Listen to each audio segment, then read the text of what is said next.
Hey everybody, and welcome to Dear Mr. Potter. I'm Alistair Stevens. Tonight in our 33rd session, we're going to delve deep into chapters 3 and 4 of Ursula K. Le Guin's classic A Wizard of Earthsea, and we are going to move with some pace. We are going to move with some rapidity because I have set myself, well, a Herculean task tonight. Tonight, 21 slides. That's how many we're going to cover, because if you were paying attention last week, you'll know that after 1 week studying A Wizard of Earthsea, I'm already behind. So we're going to rectify that tonight. We're going to finish up chapter 2. We're going to do chapter 3. We're going to do chapter 4. We're going to get back on schedule. We're going to show some discipline and some devotion to our task at hand here tonight. We're going to move swiftly, and we're going to begin right now by looking at the end of chapter 2. Previously in A Wizard of Earthsea, Dooney, who is called Sparrowhawk, who is called Ged, someday Dragon Lord and gonna be an archmage someday, learns goat magic from his aunt, then saves his village from raiders using magical mist. He is taken by the mage Guin to study,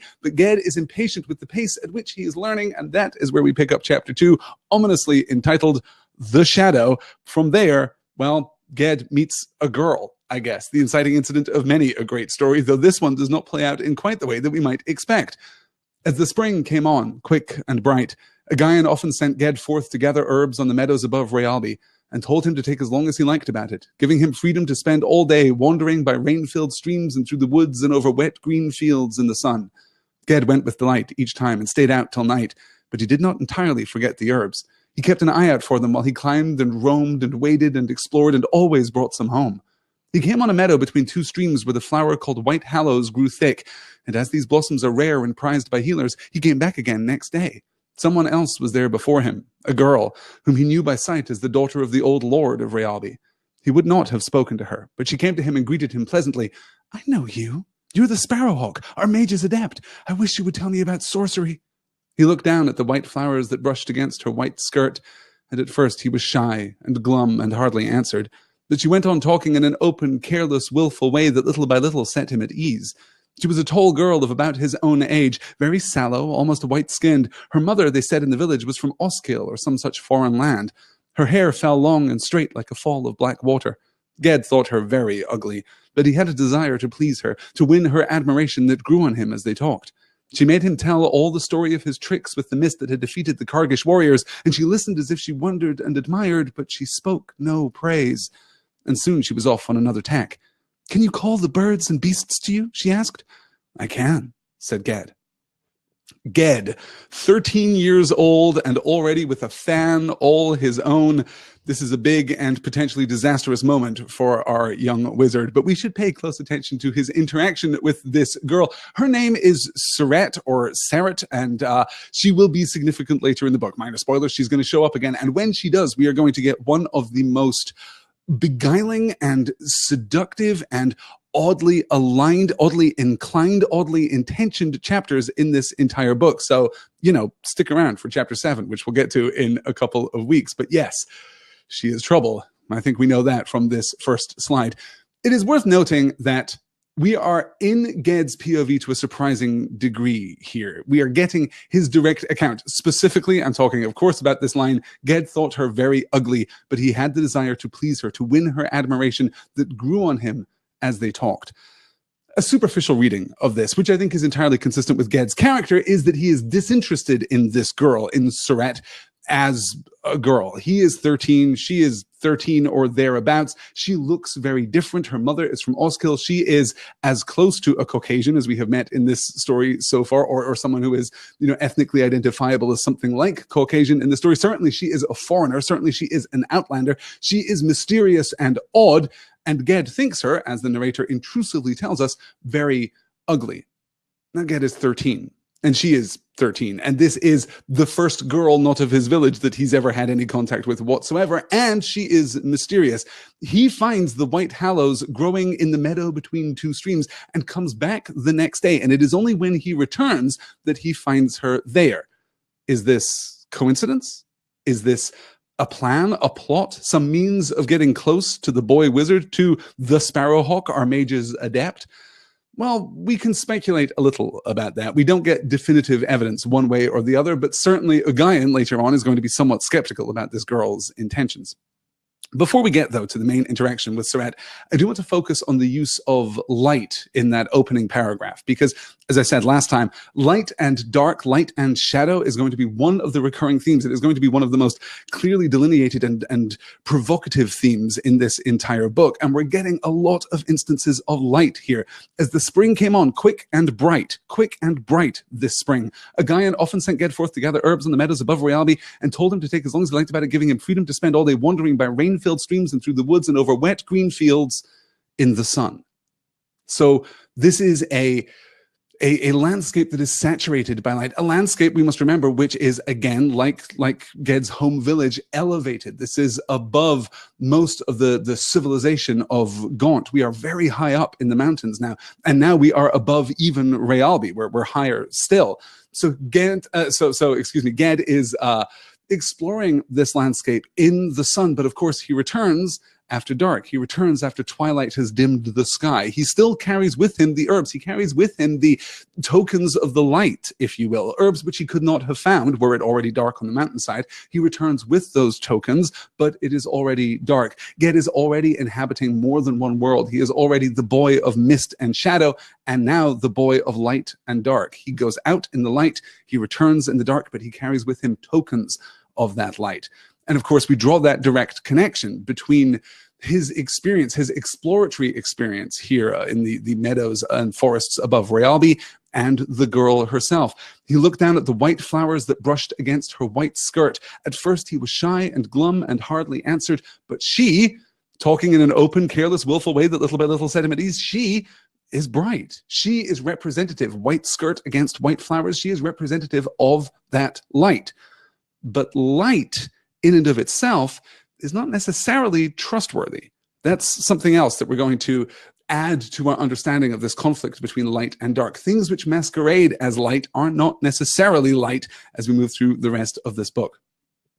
So this is, and of course we should talk too about her coloring, the idea that she was a tall girl about his own age, very sallow, almost white-skinned. We're kind of echoing that again there too. That's not just an interesting piece of ethnic diversity here from Ursula K. Le Guin, though certainly it is an interesting piece of ethnic diversity. It is also provocative in terms of this conflict between light and dark, white and black. It's this ongoing kind of thematic distinction, thematic division at the heart of this novel, a thematic division which awaits a great deal of texture and a great deal of complexity as we move forward.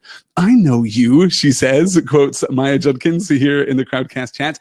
Doesn't she, though? "I know you. You are the Sparrowhawk, our mage's adept. I wish you would tell me about sorcery."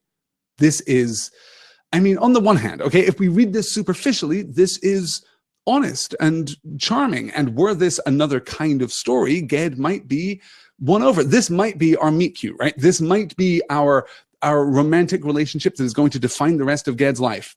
It's not a spoiler at all, because you guys have read the rest of this chapter and the coming pages, so you know that that's not, in fact, how this is going to work out at all, but it has that feel about it.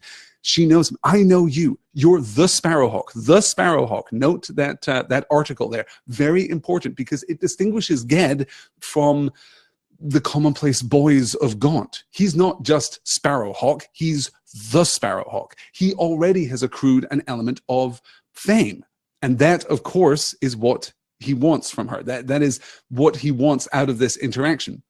Ged thought her very ugly, but had a desire to please her, to win her admiration that grew on him as they talked. He wants her to admire him, and she is skillful in this. She made him tell all the story of his tricks with the mist that had defeated the Kurgish warriors. Really, did she make him? Did she hold him down and threaten him with sharpened sticks to wring this story forth from him?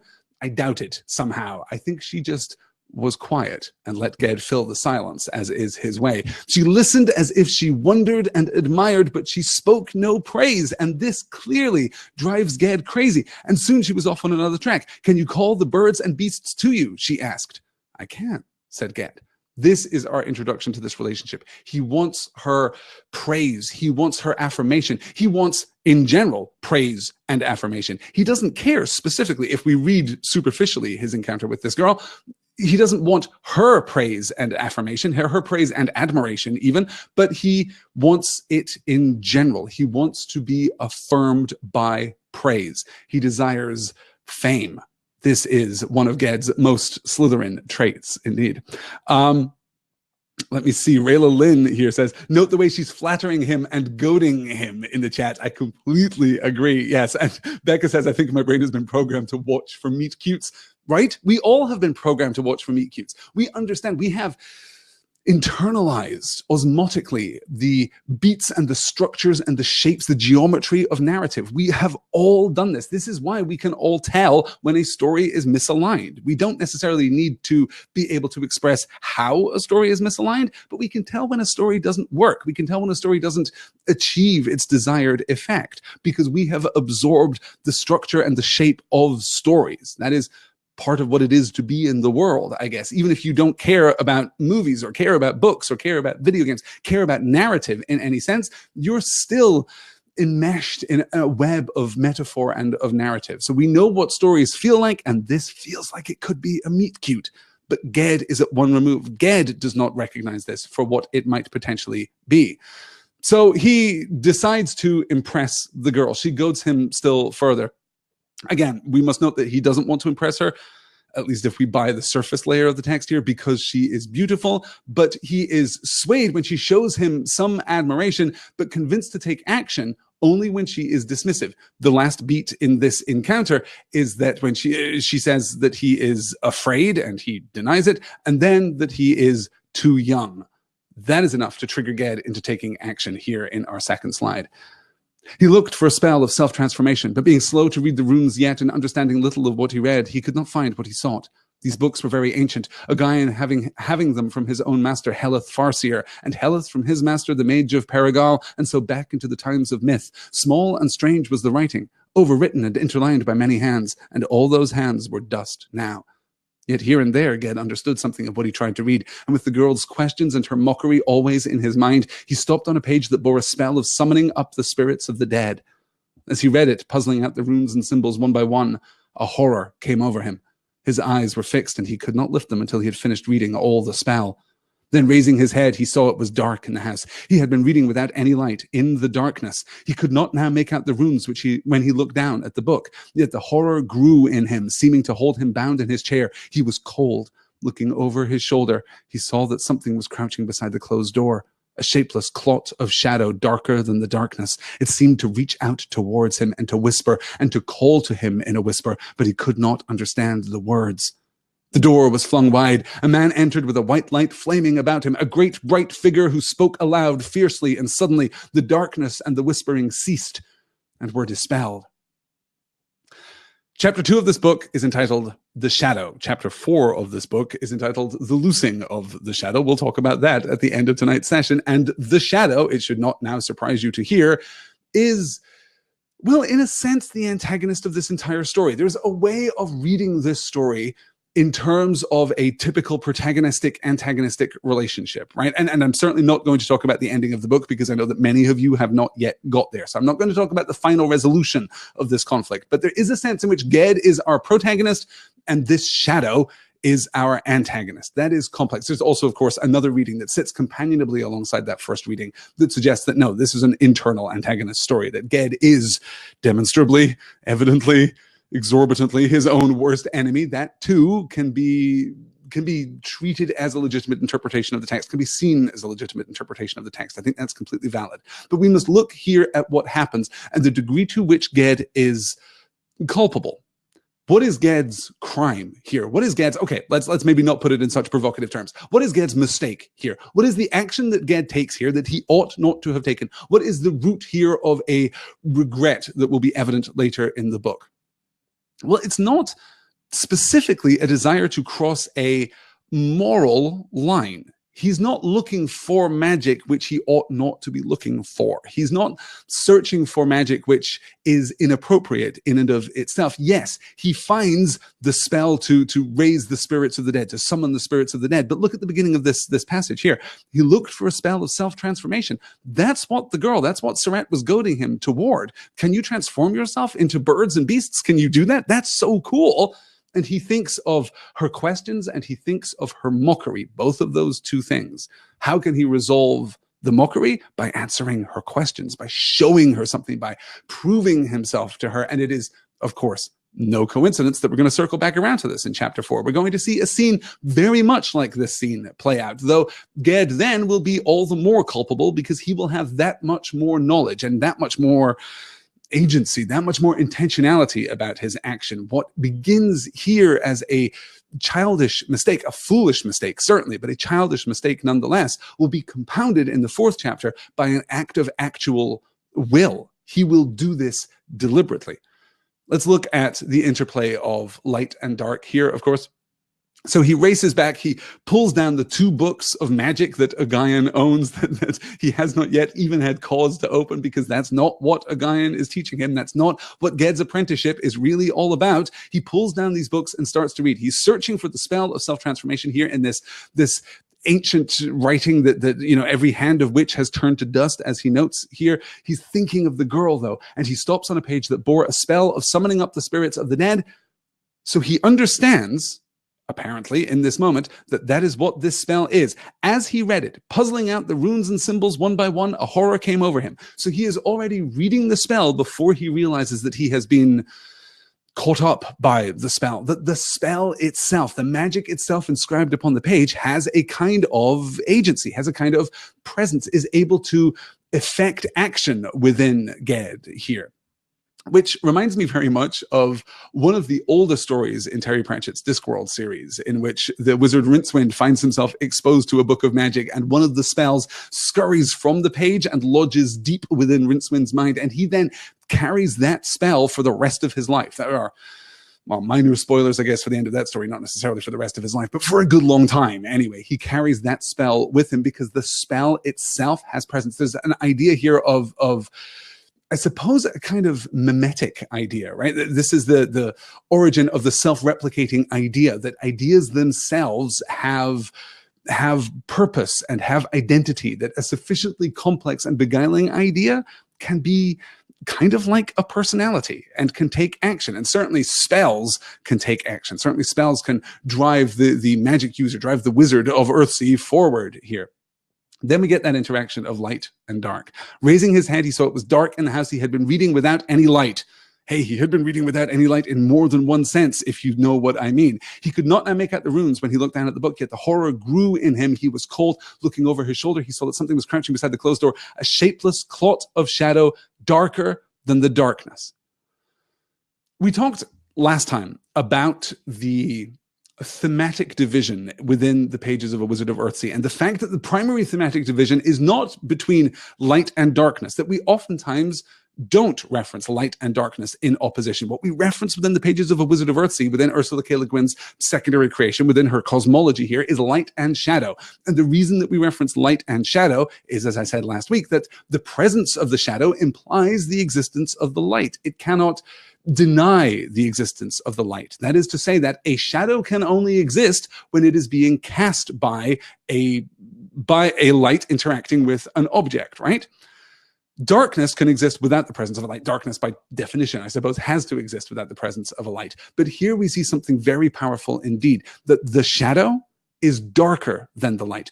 And remember the little epigraph that we got right at the beginning, in the silence, the word, from the creation of Ea, which will be referenced in the chapters that we read tonight.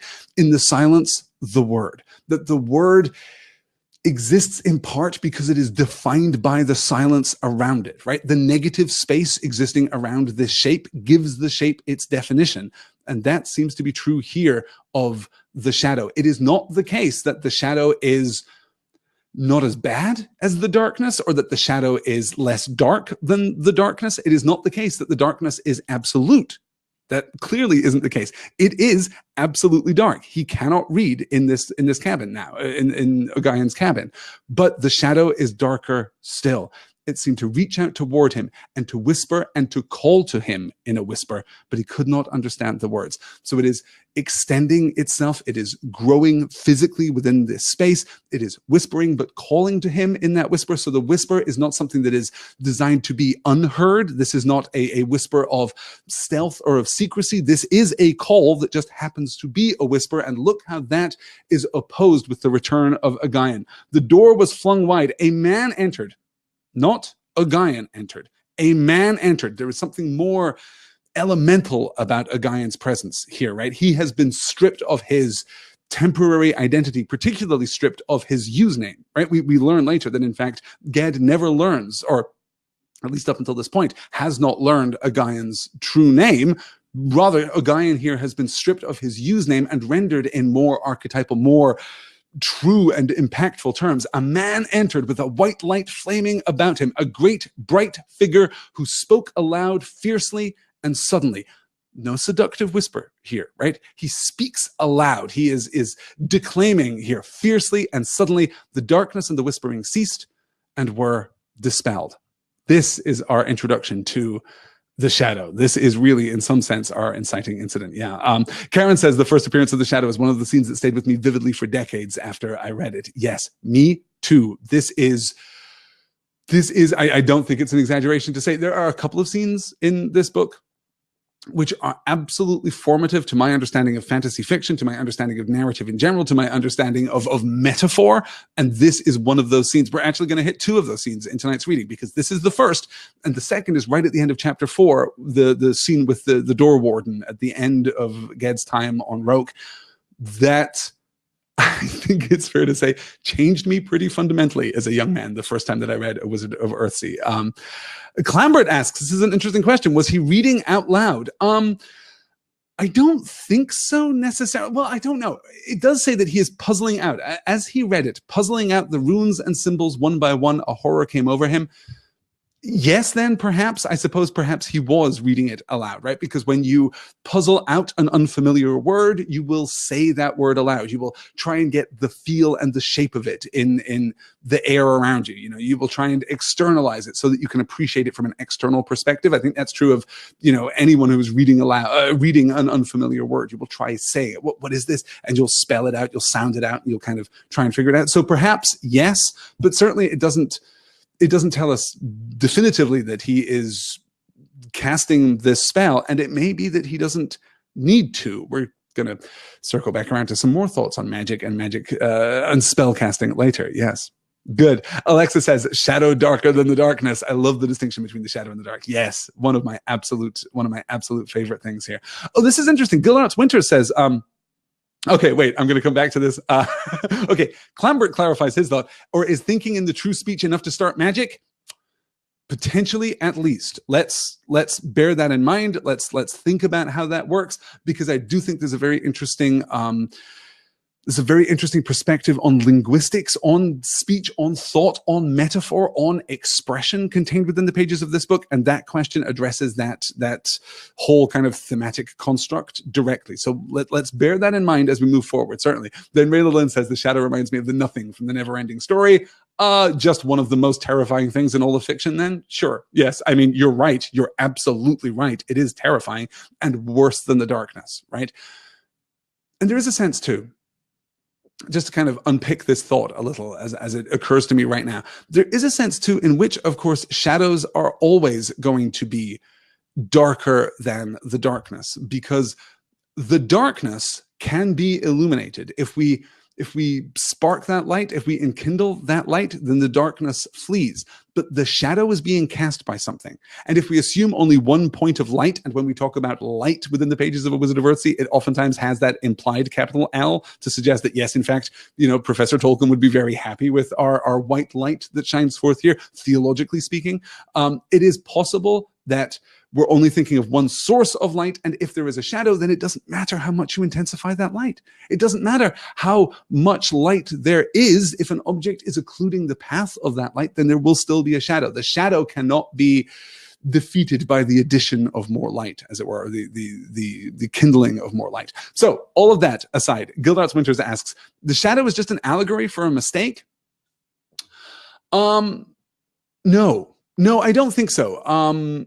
The mistake is the path that leads Ged here. The mistake is the recklessness that he shows, the ambition that he shows, the rampant teenage adolescent insecurity that he shows here. He tries to do something. I said earlier that he's not seeking forbidden magic, right? He's not seeking magic that is itself inherently dangerous, but he is seeking magic that is not for him. He is seeking magic that exceeds his own capability. So he is, in that sense, making a mistake. He is culpable for this. But I'm not sure that the shadow is the metaphor for the mistake. If the shadow were a direct metaphor for anything, it would be what? The desire for fame, the desire for approbation, the desire for celebrity, the desire for power, right? All of these things. The mistake is what gets him there, but the shadow is something else, I think. Yeah. Good. Okay. Let's Planet Perry says thoughts on light and fire comparison, thinking about light and elemental magic.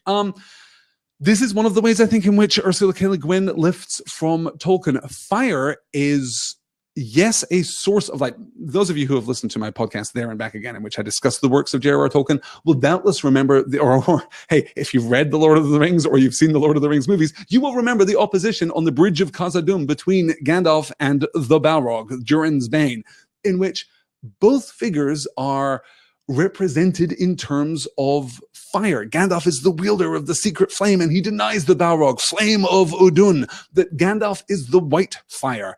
And the Balrog is the fire of shadow and darkness. It is the fire of smoke, you know.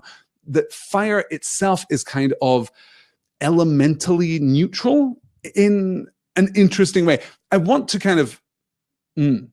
talk more about our experience of elements and elemental magic a little later, but certainly I think it's fair to say that all elements within the realm of Earthsea have their good and bad characteristics, that fire is neither inherently light nor inherently dark. You know, I think that fire can occupy both areas in this particular thematic conflict here, but we'll look at some more specific examples of that as we move forward. Yeah.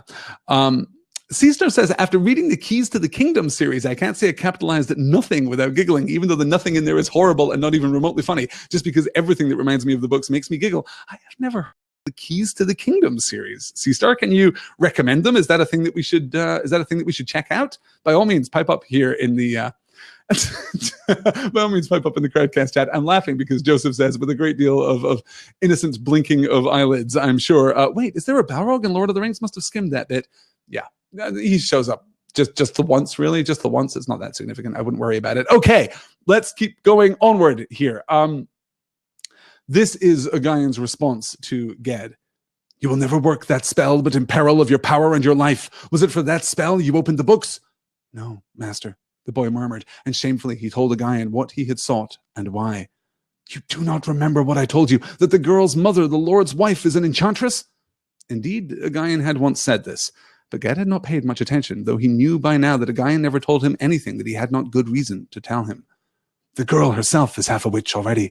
It may be the mother who sent the girl to talk to you. It may be she who opened the book to the page you read. The powers she serves are not the powers I serve. I do not know her will, but I know she does not will me well. Ged, listen to me now. Have you never thought how danger must surround power as shadow does light? This sorcery is not a game we play for pleasure or for praise. Think of this, that every word, every act of our art is said and is done either for good or for evil. Before you speak or do, you must know the price that is to pay. Driven by his shame, Ged cried, how am I to know these things when you teach me nothing? Since I have lived with you, I have done nothing, seen nothing. Now you have seen something, said the mage, by the door, in the darkness, when I came in. Ged was silent. This, for my money, one of the best passages in the entire book. I love this exchange, and it is so rich in terms of its language. So let's deal first off, right, with our return to an idea that we kind of kicked around a little bit last time, and which we will have much more cause to examine fully later in the book. The idea that on Gaunt, they say, as weak as a woman's magic / as wicked as a woman's magic. Two ideas which are seemingly, well, if not incompatible, at least in a certain tension, the one with the other, right? Women's magic is different.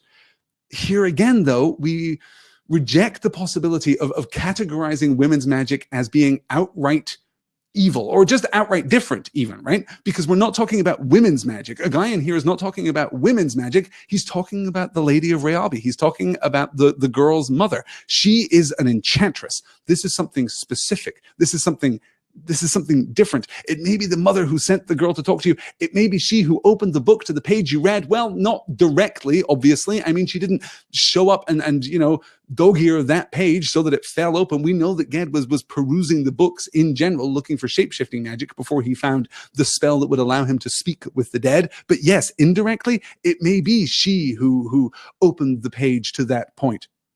The powers she serves are not the powers I serve, Guin says in declamatory fashion, right? Notice there is no equivocation there.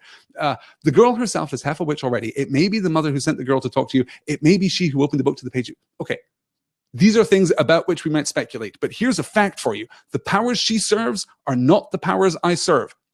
I do not know her will, but I know she does not will me well. I don't know what she wants, but I know that my welfare is not on her list. Like, quite the contrary. In fact, this is a guy in kind of using that abrogation of the negative. It's almost like this litoses, you know, this litotic sentiment here, right?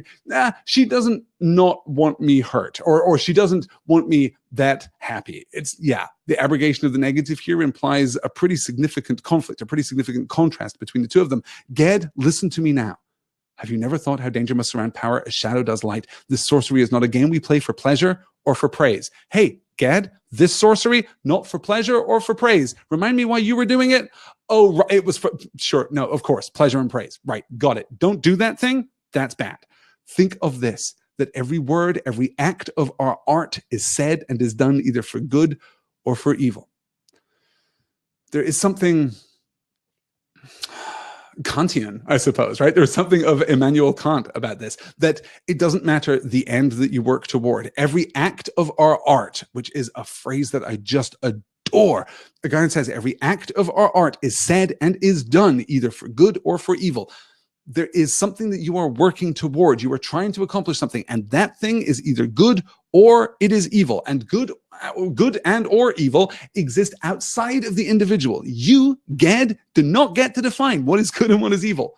Power, necessarily. Praise, pleasure, necessarily. These things are internal and therefore aren't definitive in terms of good or evil. Yes, cast a spell for pleasure, absolutely, if the end result is good, but not the opposite. And then, of course, the narrator leaves us in no doubt of where Ged is right now. Driven by his shame, Ged cried, "How am I to know these things when you teach me nothing? Since I have lived with you, I have done nothing, seen nothing." Now you have seen something. Now you have seen the consequence of your action. Now you have seen the stakes. This is just the world in which we live, buddy. This is what magic is. It's not all calling goats to you and calling down a mist to protect your village and shape-shifting into a bird. It's none of those. I mean, it is all of those things, but that's not all that it is. It is also the shadow. It is also the danger. And this is the first time that we get the sense that learning to be a wizard, and this is one of those points where we kind of contrast nicely with J.K. Rowling's work in the Harry Potter series and with Hogwarts in particular, learning to be a wizard is not just about empowerment, right? As it so often is at Hogwarts. Hey, first-year students of Hogwarts, here are the spells that you must learn. Many of them will be crucial to the resolution of the plot at the end of the book. I hope that's cool with you. Good, off you go. Second year, just like the second verse, just like the first, right? We'll repeat this process. We will empower you. We will teach you. We will equip you. We are giving you tools so that you can, well, on the one hand, face the plot of this series, and on the other, face the extended metaphor of this series, which is adolescence. That's fine. That's an absolutely valid approach, but that is not the approach that Ursula K. Le Guin is taking within the pages of A Wizard of Earthsea. In this book, learning wizardry is at least as much learning what not to do. It is learning what powers you should not call upon, what spells you should not cast. You're learning the good and the evil of this. Let me see here as I try and catch up with the Crowdcast chat. Yes, Rayla Lynn says, not the same power I serve. Then who does she serve? So ominous. Yeah, we're okay. Quick answer, quick and dirty answer. I don't know. We just don't know. What power is there? Who can say? The power she serves are not the powers I serve. I do not know her will, but I know she does not will me well. So it's not just that she serves different powers, but it is that presumably the powers that she serves, whatever it is that motivates her, the Lady of Rayalby, whatever it is that motivates her, is opposed by whatever it is that a Guin represents. And we know that a Guin represents the pattern and the balance. We know that he is about the equilibrium of not just magic, but of power in Earthsea. So maybe she represents something that is antithetical to that? Possibly. We're going to circle back around in chapter 7 to talk more about Sarat and to look at the ways in which we question the notions of women's magic. Let's hold off on that conversation until then. But you're right. You're absolutely right, Rayla. This is very, very provocative. It is really interesting. Let me catch up here. Ryan has a really interesting comment here. I noticed that it's a common trope in fantasy where a young magic user has to experience the dangers of magic before learning what those dangers are, except for Harry, who had Flitwick telling him to remember the wizard who said F instead of S and ended up on the floor with a buffalo on his chest. Is there really a use for this, or is it just a literary tool to tell the reader that magic is dangerous? Yes, it is absolutely that latter thing, right? It doesn't matter if it's magic. Go to my beloved X-Men comics, right? The first time that any mutant uses their power in the Marvel universe, it generally ends disastrously. You know, Rogue is perhaps the poster child for this. As a character who manifests an absorption capability, she can drain the powers and memories and life essence of another individual by touching them. In fact, she must drain the power and energy and life essence of someone when she touches them. She doesn't have a choice about that, which means that she can't touch people. And the first time she uses it, it is on her boyfriend, and it is disastrous, and it is heartbreaking, and it is tragic. And yes, there is a powerful kind of literary precedent there. There is a narrative precedent there where we show the consequences of an action to raise the stakes of the story in general. Yes, but magic is different.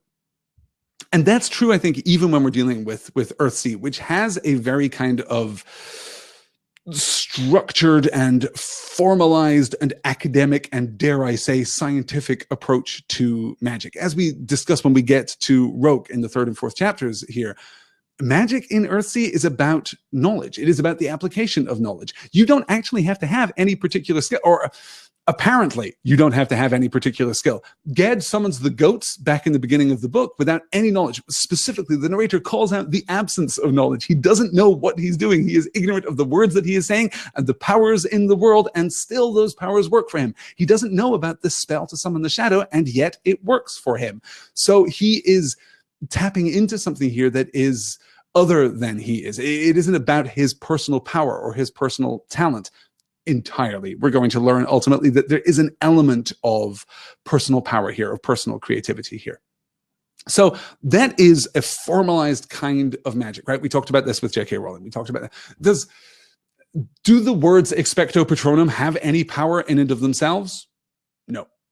No, I don't think that they do. If Vernon Dursley says expecto patronum, if Vernon Dursley holds a wand and swishes it just so and says expecto patronum, nothing is going to happen. They are a focusing mechanism for the magic that is within the wizard himself or herself, right? But within Earthsea, that is different. These things do seem to be external and do seem to be kind of recognizable. Even people without magic can speak certain words and have an interaction with the forces of magic which underpin the world. And yet, even in the pages of Earthsea, magic is magical. That's one of the things that Ursula Le Guin takes from J.R.R. Tolkien.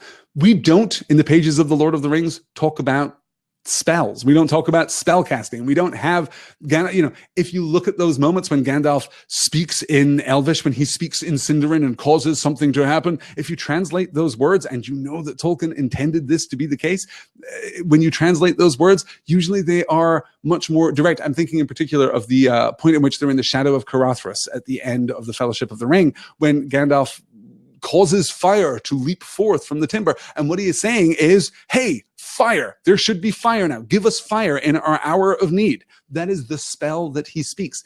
Magic is something that is more deceptive. Magic should not be quantifiable in quite that sense. So I think that, yes, there is a narrative purpose to this, but yes, there is also a magical purpose to this. I think that the magical purpose in A Wizard of Earthsea is found more in the agency and the kind of personified embodiment of the spell itself, that Ged is compelled to read it, right? Okay, I'm definitely not moving as fast as I should as I'm trying to get through all of these slides, but this is an important one, right? This is the thematic framework that's going to inform the rest of the book entirely. This sorcery is not a game we play for pleasure or for praise. Think of this, that every word, every act of our art is said and is done either for good or for evil. Before you speak or do, He must know the price that is to pay. Hey, let's keep looking at how Guin and Ged are going to resolve this particular problem. Guin knelt down and built the fire on the hearth and lit it, for the house was cold. Then, still kneeling, he said in his quiet voice, Ged, my young falcon, you are not bound to me or to my service. You did not come to me, but I to you. You are very young to make this choice, and I cannot make it for you. If you wish, I will send you to Roke Island, where all high arts are taught. Any craft you undertake to learn, you will learn, for your power is greater even than your pride, I hope. I would keep you here with me, for what I have is what you lack, but I will not keep you against your will. Now choose between Rayalbi and Roke. Ged stood dumb, his heart bewildered. He had come to love this man, Guin, who had healed him with a touch, and who had no anger. He loved him and had not known it until now. He looked at the oaken staff leaning in the chimney corner, remembering the radiance of it that had burned out evil from the dark, and he yearned to stay with the Guin, to go wandering through the forests with him long and far, learning how to be silent. Yet other cravings were in him that would not be stilled. The wish for glory, the will to act. Guin seemed to be a long road toward mastery, a slow bypath to follow, when he might go sailing before the sea wind straight to the inmost sea, to the Isle of the Wise, where the air was bright with enchantments, and the Archmage walked amidst wonders. Master, he said, I will go to Roke. There was some discussion on Twitter earlier this week about the powerful comparison between Ged, our Sparrowhawk here on the island of Gaunt, and one Anakin Skywalker, a boy possessed of enormous talent, a boy possessed of enormous innate power, and yet also a hunger for glory, a hunger for power, a hunger for domination and for respect. A man, a boy who wants to find his place in the world, who wants to trigger that directly. I have perhaps never seen a more elegant analysis of that conflict within an individual than in that paragraph. Ged stood dumb, his heart bewildered. He'd come to love this man, Guin. He's recognizing that this is true. He's not offering, and this I think is crucial, he's not offering this love of Guin as explanation. He's recognizing the conflict. The narrator here is recognizing the conflict, but we're very close to Ged's POV in this moment, so Ged, it seems, is recognizing the conflict too. He loved him and had not known it until now. He looked at the oaken staff leaning in the chimney corner, remembering the radiance of it that had burned out evil from the dark. Okay, first off, I love this guy. This guy is fantastic. Hey, there's his staff that is incredibly powerful. This is a formidable magical artifact. Remember how it burned out the darkness? That's pretty cool. But that's not what he's thinking of. He's not thinking of the power of the staff. He's thinking of the use to which the staff was put. Because, okay, remembering the radiance of it that had burned out evil from the dark, comma, and he yearned to stay with Guin, comma, to go wandering through the forests with him long and far, learning how to be silent. He's remembering the power of Guin, yes, but he's not here conflating power and glory. He sees here that Guin's power, that his identity, I suppose, in a way. I was about to say, you know, like his use and utility, his purpose, but Guin rejected that in the second chapter of the book, so I don't necessarily want to go down that road. But his identity is the walking in the forests and the silence. He wants to learn that. Yet other cravings were in him that would not be stilled. The wish for glory, the will to act. These are the things that he is lacking. These are the things that he wants. The wish for glory and the will to act. And that second one is really problematic. Like the first one, not great, you guys. The wish for glory, not awesome. Heroes in general don't or shouldn't wish for glory. Glory, you know, to return to the works of J.R.R. Tolkien, this is classic Faramir, right? I do not love the arrow for its swiftness or the sword for its sharpness. This is not what a good person should want. But a wish for glory, actually pretty trivial, pretty normal for a 13-year-old boy compared to the will to act. What is it that Ged wants? He wants to be freed. He wants to be unrestricted in his power. He wants to break the shackles of his mundane life on Gaunt and then his somewhat prosaic life with Guin here at Rayalbi. He wants this changed. He wants to be empowered to act in whatever way he sees fit, presumably. There's no talk here of goodness or of greatness. He doesn't even remember the thing that Guin literally just told him about good and evil. No. He wants glory, and he wants to be able to act. Guin seemed a long road toward mastery, a slow bypath to follow. Brackets, which it super is. but he might go sailing before the sea winds straight to the inmost sea, to the Isle of the Wise, where the air was bright with enchantments and the Archmage walked amidst wonders. Yeah, our kid wants glory. That's what it's about. And of course, a Guin is going to let him have it. Let me see here.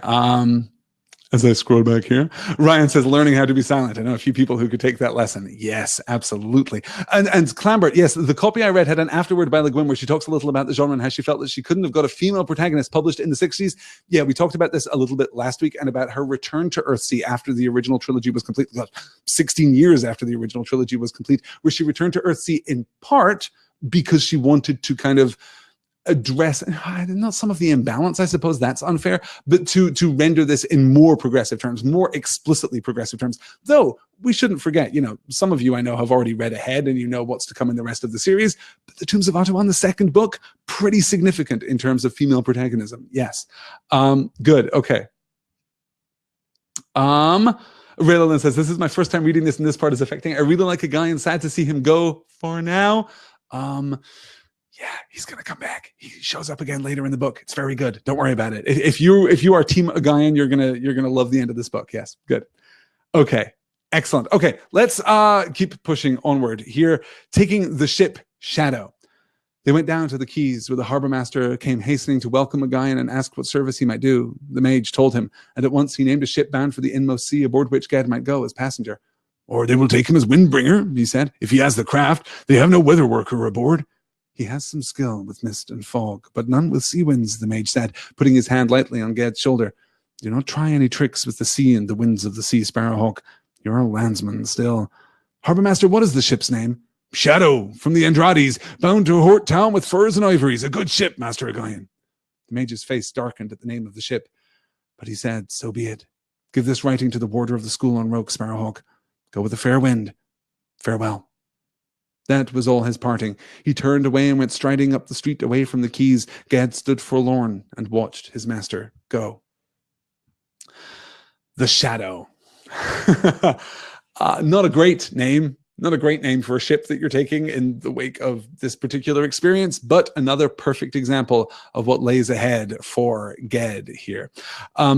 As Joseph says, the ship is named the Antagonist. Yes, right? This is, we're taking the ship Pride and Hubris. We're taking the ship Pride and Hubris to Rogue. That'll probably be fine, right? Who named the ship that? I have no idea.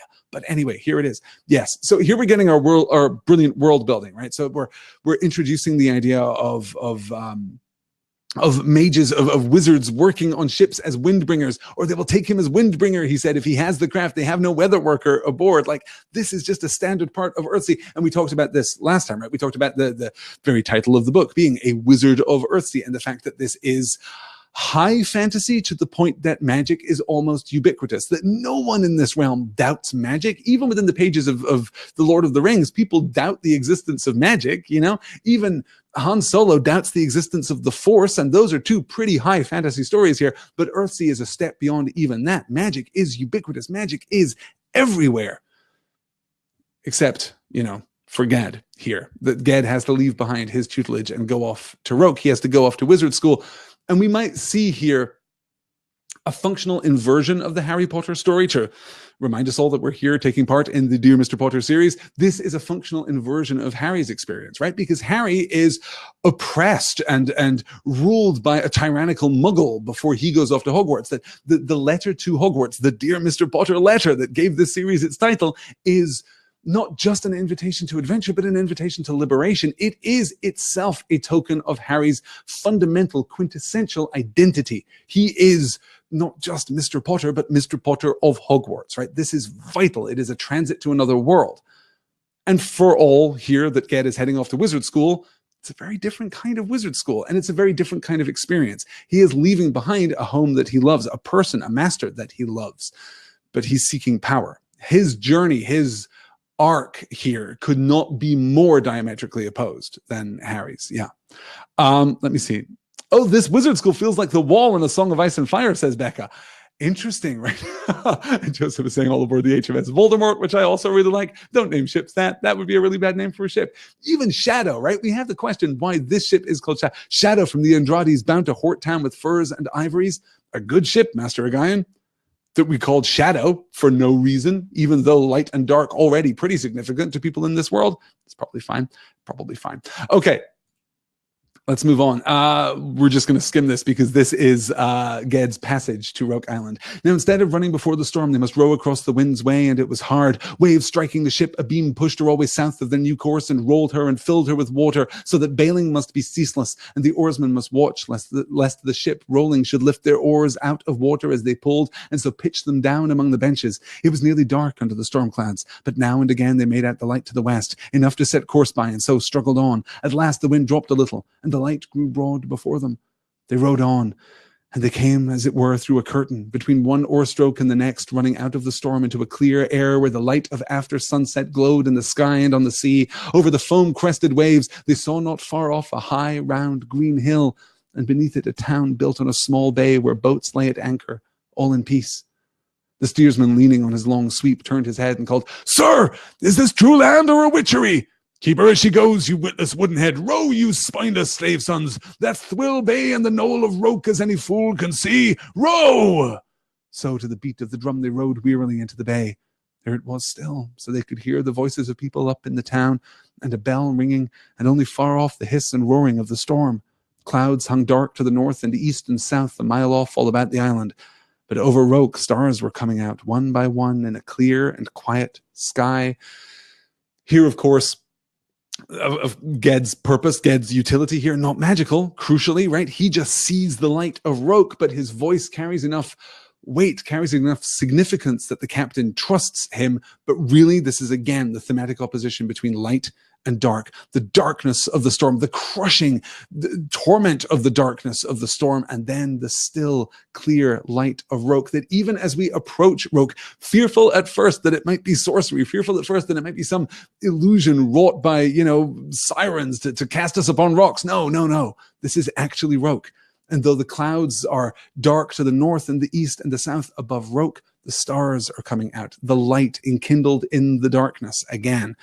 A powerful example here of light and dark.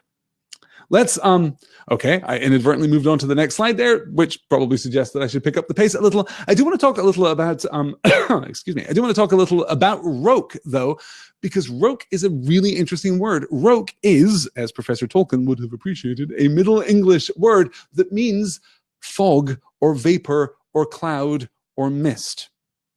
So it speaks to the clouds of the storm, certainly, but it also speaks to the shrouding mist that Ged used to defend his village back on Gaunt. I think that's almost certainly intentional. I think it's almost certainly purposeful that this word, this symbol of Ged's raw power should be used to describe the island and the wizarding school thereon. Yes.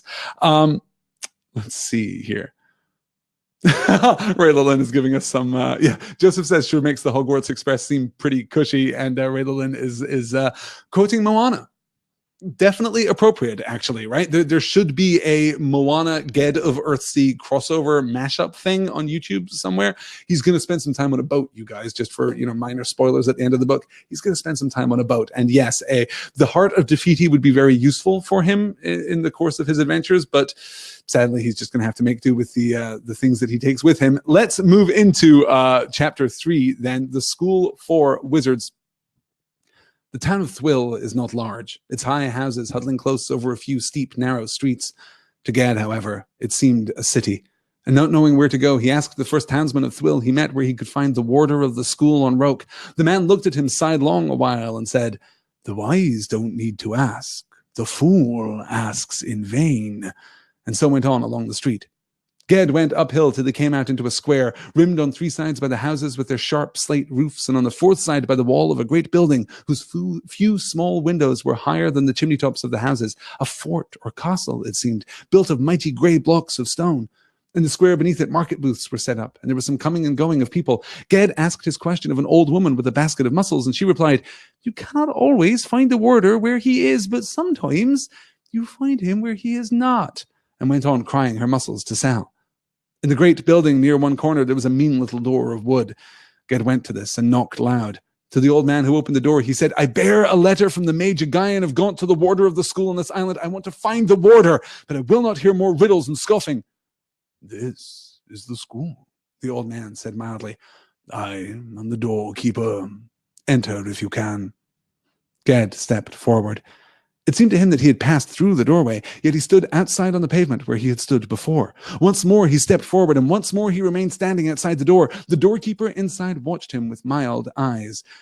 Gad was not so much baffled as angry, for this seemed like a further mockery to him. With voice and hand he made the opening spell which his aunt had taught him long ago. It was the prize among all her stock of spells, and he wove it well now. But it was only a witch's charm, and the power that held this doorway was not moved at all. But it was only a witch's charm.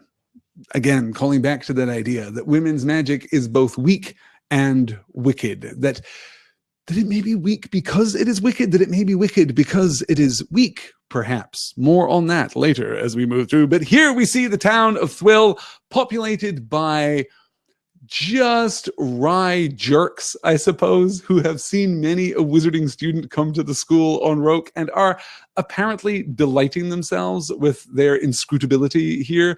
The wise don't need to ask. The fool asks in vain. Ha ha! Hey, would you like to buy a cookie? Would you like to buy some bread? We have a town here and there are market stalls, so presumably we are reliant on some kind of trade, but I'm just going to, be kind of a jerk to you right now. And then you cannot always find the warder where he is, but sometimes you find him where he is not. Okay, good, I suppose. I have tried to unfurl that second sentiment here. Okay, the first, the wise don't need to ask, the fool asks in vain. Fair enough, right? Like not great, not very hospitable. Would it kill you to say, oh yeah, the school, it's right there. There's the mean little wooden door that you should probably go and knock on, right? Okay, maybe there's some kind of understanding between the school and the town where, no, if a kid shows up and he's asking about the school, you've got to be inscrutable so that he can, complete his journey into adulthood or whatever it is that we're supposed to be doing with these kids. That's fine, right? But that at least makes sense. You cannot always find the warder where he is, but sometimes you find him where he is not. That's just nonsense, right? Like, that's not actually a useful piece of information, is it? Is there anything about this? It is possible that I'm just missing a potential interpretation here, but I have puzzled over this since the first time that I read this book, and I can't put it together. I don't think that this woman is actually giving a, loaded early 90s LucasArts adventure game clue here. This is not, Zach McCracken and the Alien Mindbenders or Day of the Tentacle. She's just being inscrutable for the sake of being inscrutable. This is fortune cookie inscrutability that is happening right here. In any case, then we get the door. This is the school. I am the doorkeeper. Enter if you can. We see how being mocked is still a direct trigger for Gad. He's still struggling with this. His pride is wounded. He is offended here. So he has his first interaction with the man, his second interaction with the woman. By the time he gets to his third interaction, he has lost his temper. I bear a letter from the Major Guin and have gone to the warder of the school in this island. I want to find the warder, but I will not hear more riddles and scoffing. Just flat out. Kid is 13 years old. Let's remember that. 13 years old. And this is how he behaves, showing up to wizard school on his first day. I've said before that Gad is a little bit Slytherin. It's also fair to say that Gad is a little bit Draco Malfoy, I think. Just a little bit entitled and a little bit proud here. So then we get the trick with the door, that as he tries to walk through the door, he is turned and sent back out. Yes, as Joseph says in all caps here, I have asked 2 whole people for help. 2 whole people, and they have both been inscrutable, and you, sir, are going to help me. Yes, good. Let me see. This town is kind of Hogsmeade, says Becca, right? Like, that's a great point of comparison. I particularly think of the stalls set up in the marketplace right outside of the school. There's no way that those stalls don't sell. Excuse me, I'm losing the power of speech here so quickly. I'm moving through these slides. There's no way that those stalls don't sell candy and magic tricks and pranks and all of the stuff that we would associate with Hogsmeade, right? Yes, that's definitely there. So Sundari says, I want to live in a town with the slogan, just right jerks here among my people. Yes. Yeah, I think you go looking for the right jerks and you'll find peace and happiness. Yes. Alexa says, as a teenager, this feels so much like the constant feeling of existing. You're trying to get somewhere in life, but literally everything is riddles. You try to go through the door, but you don't go anywhere, but you're also super proud, right? Alexis, you're absolutely right. I think there's definitely something to that kind of metaphorically to that experience that we all have, I think, from time to time. And Alexis, I'm really sorry. I know that you're a teenager. This does not stop when you stop being a teenager. This is going to be a constant accompaniment for the rest of your life. The trick is to learn not to mind it so much. But we all have that experience of being in a place where there are clear rules and expectations, and we don't know what they are. We don't know what it is that is expected of us in this place. That is absolutely what Ged is experiencing right now. And of course, that is a trigger for Ged directly. Yes, good. Okay, let's move on to the solution to the door. The first time that Ged solves the door puzzle. When that failed, Ged stood a long while there on the pavement. At last he looked at the old man who waited inside. I cannot enter, he said unwillingly, unless you help me. The doorkeeper answered, say your name. Then again, Ged stood still a while, for a man never speaks his own name aloud until more than his life's safety is at stake. I am Ged, he said aloud. Stepping forward then, he entered the open doorway, yet it seemed to him that though the light was behind him, a shadow followed him at his heels. He saw also as he turned that the doorway through which he had come was not plain wood as he had thought, but ivory without joint or seam. It was cut, as he knew later, from a tooth of the great dragon. The door that the old man closed behind him was of polished horn, through which the daylight shone dimly, and on its inner face was carved the thousand-leaved tree.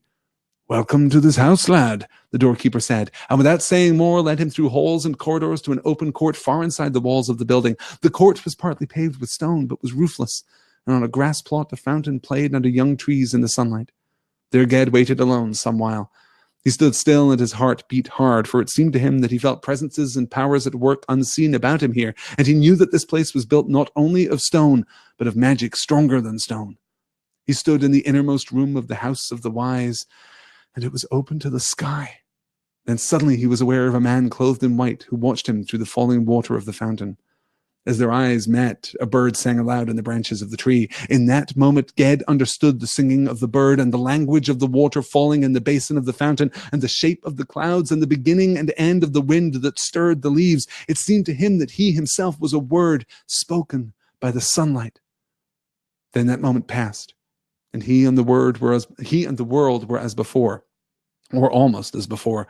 He went forward to kneel before the Archmage, holding out to him the letter written by a Guin. Fantastic storytelling. Just fantastic storytelling.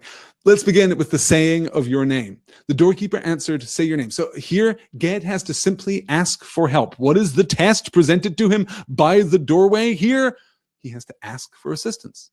And the door warden speaks the truth. Just say your name and you can come in. That's how it works.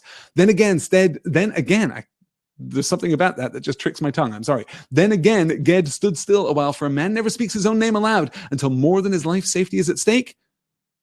Beat. I am Ged, he said aloud. And the connection there, for a man never speaks his own name aloud. I am Ged, he said aloud, right? That connection there showing the irony of the previous statement. Why is Ged speaking aloud here? For a man never speaks his own name aloud until more than his life's safety is at stake. Is there something more than his life's safety at stake here? Well, yeah, there's his pride. He's not going to step away from the door. He's going to rise to the challenge presented to him by the door warden here. Say your name, says the door warden. Ged is not going to back away and be like, no, actually, I'm fine. I'm going to go and talk to the woman again, because sometimes the door warden can be found where he's not. And I really think I can puzzle that out. Maybe there's an 0800 helpline that I can call. A 1-800 helpline, I suppose, here in the United States. There's some kind of phone call, very expensive helpline that I can call for a solution to this intractable puzzle. Yeah. Maybe. Ged's never going to do that. Ged's never going to back away from this challenge. Say your name, says the door warden. Ged, acknowledging that he ought not to say his name, acknowledging that you speak your true name only in the most dire of circumstances, he says his name. Stepping forward then, he entered the open doorway, yet it seemed to him that the light was behind him. A shadow followed him at his heels. The shadow has accompanied Ged. I mean, it's right there on the page in front of us. We'll talk more about the shadow when we get to it. Again, throughout this, light and the interplay of light and darkness, and even Ged is realizing it. Excuse me. He stood in the innermost room of the House of the Wise, and it was open to the sky. Then suddenly he was aware of a man clothed in white who watched him through the falling water of the fountain. Notice that no words are exchanged here. As their eyes met, a bird sang aloud in the branches of the tree. In that moment, Ged understood the singing of the bird and the language of the water falling in the basin of the fountain, the shape of the clouds, the beginning and the end of the wind that stirred the leaves. It seemed to him that he himself was a word spoken by the sunlight. that he himself is a creation of this light, which has been used throughout the novel to this point as a force, as a representation, as a symbol of goodness. He himself is a word spoken by the sunlight. Then the moment passes. He went forward to kneel before the Archmage, holding out to him the letter written by a Guin. Ged moves forward. He kneels. He presents the letter to the Archmage, knowing that this is the Archmage. He needs no introduction. He needs no formalization of this. He just needs this experience. No one but the Archmage could be this guy, if that makes any sense at all. Okay. So he gives the letter, and the Archmage replies thusly. The Archmage Namerle, warder of Roke, was an old man, older, it is said, than any man then living. His voice quavered like the bird's voice when he spoke, welcoming Ged kindly. His hair and beard and robe were white, and he seemed as if all darkness and heaviness had been leached out of him by the slow usage of the years, leaving him white and worn as driftwood that had been a century adrift. My eyes are old. I cannot read what your master writes, he said in his quavering voice. Read me the letter, lad. So Gad made out and read along the writing, which was in Hardic runes, and said no more than this. Lord Namerle, I send you one who will be the greatest of the wizards of Gaunt if the wind blow true. It was signed, not with the Guyan's true name, which Gad had never yet learned, but with the Guyan's rune, the closed mouth. He who holds the earthquake on a leash has sent you, for which be doubly welcome. Young O'Guyan was dear to me when he came here from Gaunt. Now tell me of the seas and portents of your voyage, lad. A fair passage, lord, but for the storm yesterday. What ship brought you here? Shadow, trading from the Andrades. Whose will sent you here? My own. The Archmage looked at Ged and looked away and began to speak in a tongue that Ged did not understand, mumbling as will an old man whose wits go wandering among the years and islands. Yet in among his mumbling there were words of what the bird had sung and what the water had said, falling. He was not laying a spell, and yet there was a power in his voice that moved Ged's mind so that the boy was bewildered, and for an instant seemed to behold himself standing in a strange, vast desert place, alone among shadows. Yet all along he was in the sunlit court, hearing the fountain fall. Yes, as Angela is calling out here, the closed mouth rune, perfect for a Guyan. The closed mouth, silence, of course. Perfect. Yes, it's quite wonderful. Magic Grandpa, says Gildarts Winters. Joseph confirms Wizard Great Grandpa. Okay, do we have a hierarchy here? Do we have a family tree? If Gandalf is our wizard dad, is Dumbledore also a wizard dad? Is he like a wizard uncle? Probably a wizard uncle, right? There's something more avuncular about Dumbledore, the way that he indulges Harry, particularly in the first few books. Yeah, maybe a little more wizard uncle. So there we go. So Gandalf is wizard dad, Dumbledore is wizard uncle, and yeah, I think that the Archmage Namerle, warder of Roke, is absolutely, yeah, Archmage great grandpa. I think that works out quite nicely. We can just continue to add wizards to our family tree here. Yeah, good. Yes, as Alexa says, young Guyan was dear to me, feels a bit like Dumbledore saying that James Potter was dear to him. Isn't it, though? Isn't that a striking connection? I mean, obviously, a Guyan, also not wizard dad, right? We never draw that kind of familial connection, even though Ged acknowledges that he does love and, by extension, respect his master here of Rayalby. This is something that is very important to Ged, but yes, it is a slightly different relationship. But yes, a Guyan's personal relationship with the Archmage of Roke, very striking and very Harry Potterish. Yes, good.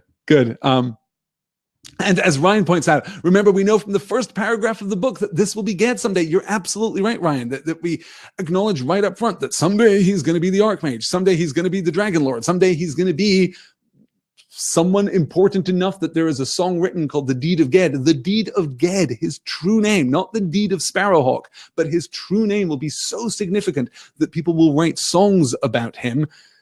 So yes, there is always, because of that first paragraph, there is that dramatic tension through the book, that dramatic irony through the book, where the reader knows something that Ged himself doesn't, even that Namerle himself does not at this point. Yes, good. All right, let's move on here, because we have to meet our okay. If Draco is Ged, or rather, if Ged is Draco, then who is Jasper? Let's see if we can map Jasper. I have my own theory here, Who is Jasper in our extended Harry Potter metaphor that we're using here? Ged turned to leave the courtyard, wondering where he should go. Under the archway, he was met by a tall youth who greeted him very courteously, bowing his head. I am called Jasper, Enwit, son of the domain of Eogol on Havnor Island. I am at your service today to show you about the great house and to answer your questions as I can. How shall I call you, sir? Now it seemed to Gad, a mountain villager who had never been among the sons of rich merchants and noblemen, that this fellow was scoffing at him with his service and his sir and his bowing and scraping. He answered shortly, Sparrowhawk, they call me. The other waited a moment, as if expecting some more mannerly response, and getting none, straightened up and turned a little aside. He was 2 or 3 years older than Ged, very tall, and he moved and carried himself with stiff grace, posing, Ged thought, like a dancer. He wore a grey cloak with hood thrown back. The first place he took Ged was the wardrobe room, where as a student of the school, Ged might find himself another such cloak that fitted him, and any other clothing he might need. He put on the dark grey cloak he had chosen, and Jasper said, Now you are one of us. Jasper had a way of smiling faintly as he spoke, which made Gad look for a jeer hidden in his polite words. Do clothes make the mage? He answered, sullen.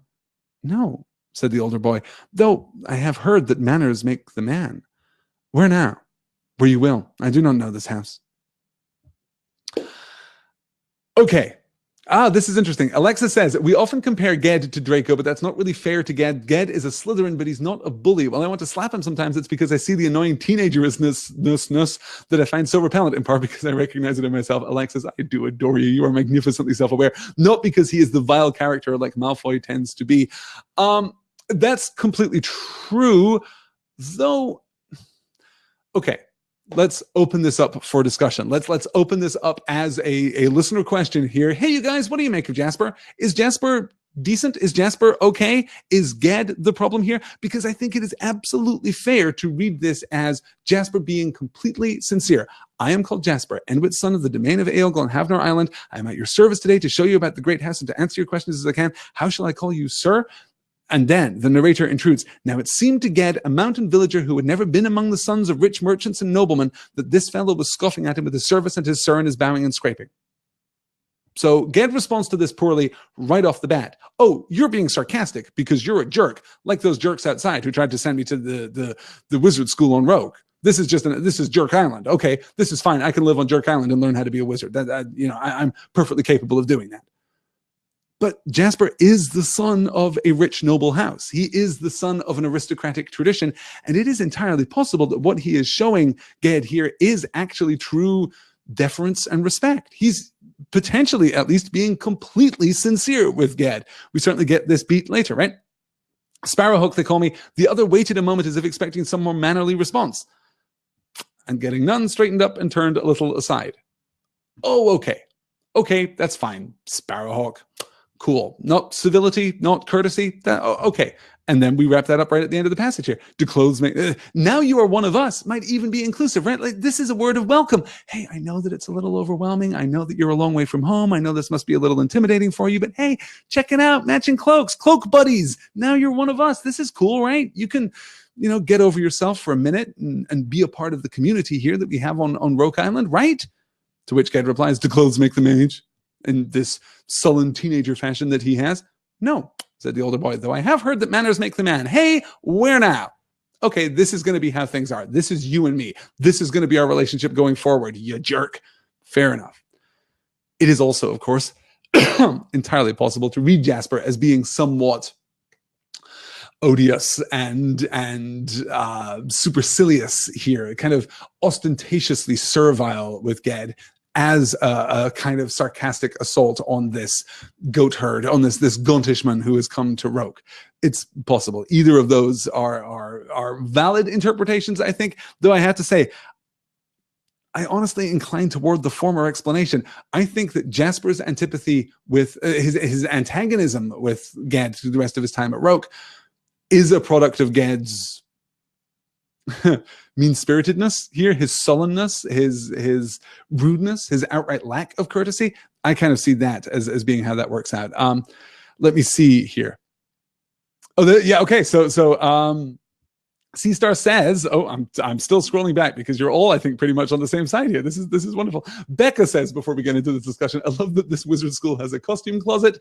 Kind of wish, honestly, that Hogwarts had that too. That would be pretty great. I mean, I'm all about Diagon Alley. Diagon Alley is great. I'm glad that it exists. It's a very important part of the expanded wizarding world in J.K. Rowling's sub-creation. But yes, it would also be pretty great if there was just like a little commissary in the school where you could go and pick up some essential supplies. Yeah. Yes, Rayla Lynn says, Ged really lets Jasper get under its skin. It's a bit ridiculous. Even Ged seems to acknowledge that Jasper isn't a total jerk. What is his deal? An inferiority complex? Yes. Yes, 100% that, Rayla Lynn. I think you're absolutely right. He has had a tough day, certainly, you know, mockery in the village square, in the square of Thwill here, dealing with the door warden, all of this stuff. It's been a tough day for Ged, so we can perhaps forgive him. But yes, I think that he is, as the narrator seems to confirm, at least responding without due civility, right? He is at least as bad as Jasper, if not worse. Yeah. As C-Star says, okay, I can see Ged maybe misinterpreting Jasper here, but Jasper outright insults him later. No, later, absolutely. Later, we are completely on the same page, right? Like after he has been there for, I mean, several years. He's 15 by the time we get to the major turning point that's going to happen here. He's been there for at least probably 18 months at that point. And I'm sure that his relationship with Jasper has not been terribly warm over that time. He just seems to take against him immediately. Maya Mia says, I agree with Joseph earlier. Jasper was a normal jerk. Most of the Jasper issues are all in Ged's head. Clambert says, I read it as that Jasper is just a rich bully from a National Lampoon movie. And Joseph says, Jasper is a run-of-the-mill boilerplate jerk. I hope he has that on a business card. I kind of like that. That works pretty well for me. Yeah. Yeah. C-Star says, only on this reread did I realize Jasper was hinting at Ged's lack of manners here, not just quipping. Potentially, at least, right? We don't get a definitive response from the narration here. It is possible he is actually just trying to provoke Ged, that he is just, oh, you don't have manners. Of course you don't. You little goat herd from Gaunt. Of course you don't know how to speak to your betters, your social superiors. Of course not. It's possible that that is implied. We can read it either way. Yeah, good. Clambert says, Ged is the genesis of the problem, and I think in a way he likes having an enemy. That's a really interesting thought. Wow, yes, okay, let's monitor that as we move forward, yeah. I think that in the years they knew each other, they would have made peace if they weren't prideful in a way, if they weren't both prideful in a way. Yes, I think that's completely true, yes. And Alexis says, Jasper's manners make the man seems like a jab because he is sore from Ged's indifference. Yeah, I think that at least is a sincere overture, right? If Jasper is being snide to Ged, I don't understand the purpose of now you are one of us, right? There are more appropriate ways that he can, or more immediate and effective ways that he can Draco Malfoy versus Ron Weasley insult this goat herd from Gaunt, right? There are more effective things that he can say if his purpose is to be insulting, if his desire is to be insulting. But now you are one of us, that's inclusive. And that seems to me to be sincere, right? That seems to me to be a welcome of a sort from Jasper there. Yeah, good. Okay, but as Rayla Lynn says, and this is why we don't care that much about Jasper, Rayla Lynn says, but I think we can all agree that Vetch is great. Yes, we can definitely agree with that. I'm going to throw this in here just because it's a wonderful counterpoint to Harry Potter. A gong had been rung while they were upstairs, and they came down to eat the noon meal at the long table of the refectory, along with 100 or more boys and young men. Each waited on himself, joking with the cooks through the window hatches of the kitchen that opened onto the refectory, loading his plate from great bowls of food that steamed on the sills, sitting where he pleased at the long table. They say, Jasper told Gad, that no matter how many sit at the table, there is always room. Certainly there was room both for many noisy groups of boys talking and eating mightily, and for older fellows, their grey cloaks clasped with silver at the neck, who sat more quietly by pairs or alone with grave, pondering faces, as if they had much to think about. Jasper took Ged to sit with a heavy-set fellow called Vetch, who said nothing much, but shoveled in his food with a will. He had the accent of the East Reach and was very dark of skin, not red-brown like Ged and Jasper and most folk of the archipelago, but black-brown. He was plain, and his manners were not polished. He grumbled about the dinner when he had finished it, but then turned to Ged and said, "At least it's not an illusion like so much around here. It sticks to your ribs." Ged did not know what he meant, but he felt a certain liking for him and was glad when, after the meal, he stayed with them.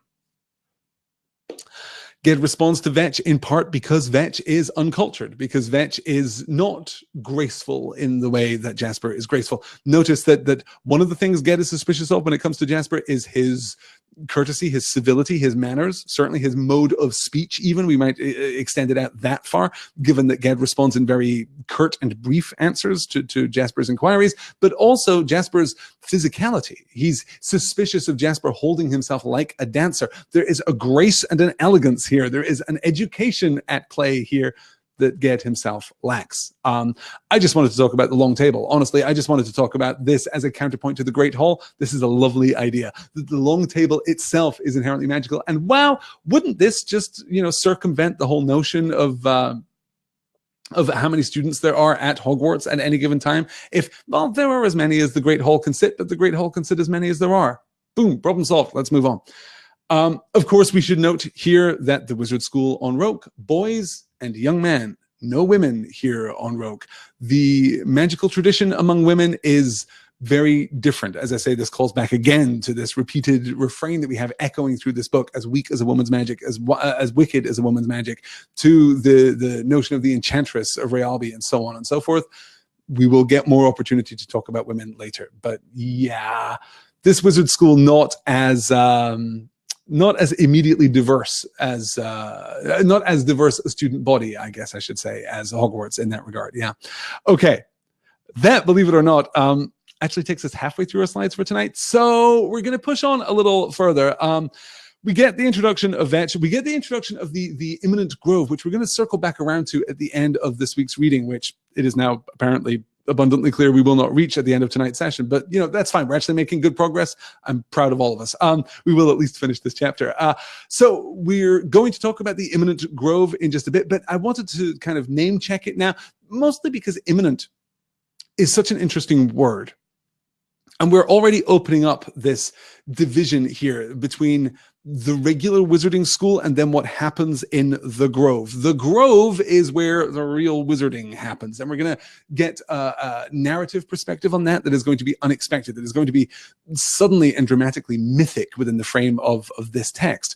But imminent itself is a fascinating word because imminent means simultaneously inherent and innate, right? If something is if something is imminent, then it is of the person. So it is intrinsic to the person, but it is also, by implication, kind of subjective to the person. So imminent means fundamental, but also subjective. And therefore, the imminent grove is an interesting place within the frame of Roke itself, particularly given our brief descriptions, our brief accounts, our brief explanations that Roke is an inherently magical place, that it is an imminently magical place, as it were. Yeah, we'll push on as we talk about that. Yeah. Okay, good. Let's move on then to some illusions to catch up with what Vetch was talking about.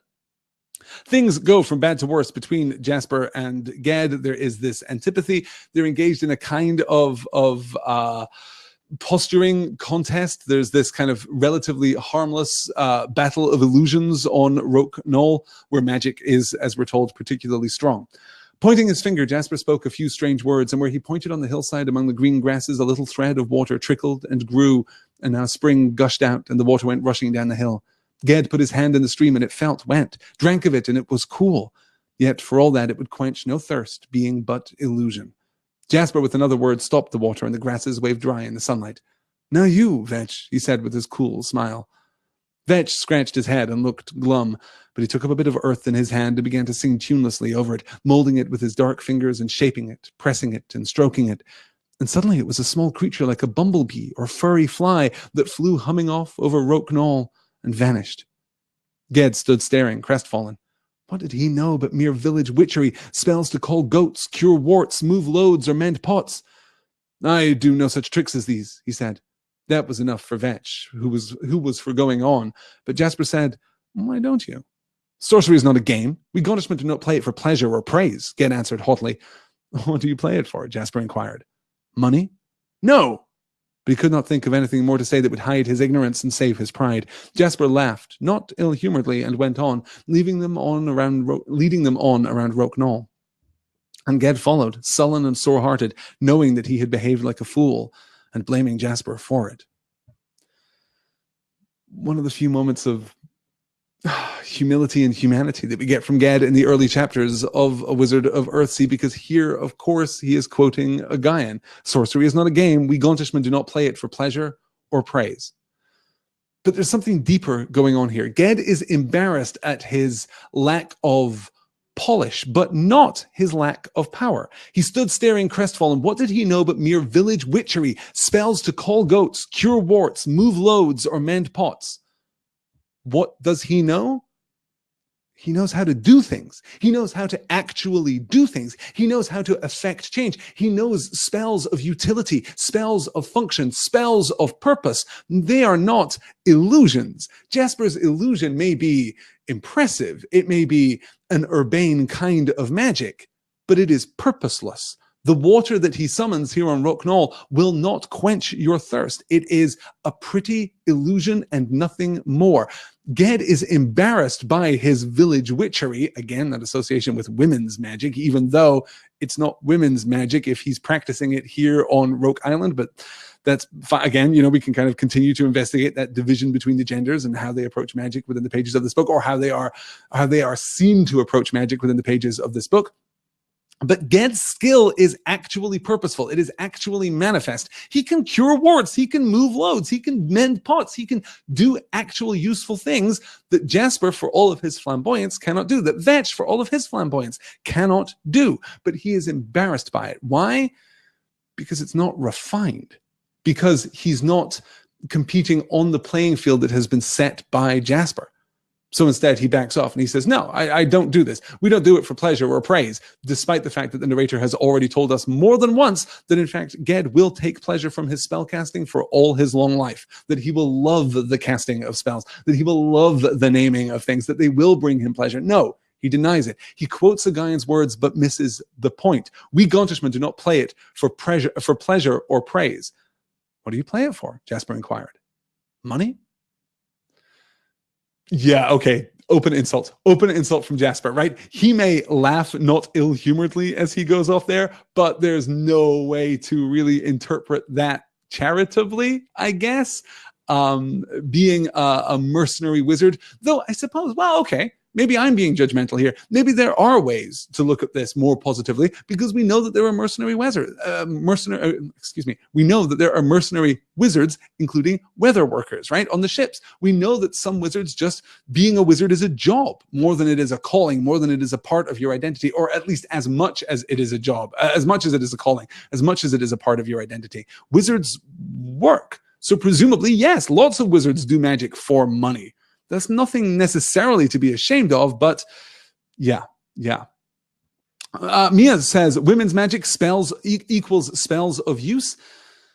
Well, not entirely. No, men's magic will work too, but there is perhaps an insinuation here that women's magic is ungainly, that it is unpolished, that it is crude, almost effective, certainly, but that it is a tool, that it is not a piece of art, right? That may be one of the distinctions that we're drawing here, which, if that is the case, is a fascinating distinction, right? Empowering witches and wise women with functional magic of utility would be a really interesting direction for this book to go. Again, we'll keep track of that as we move forward.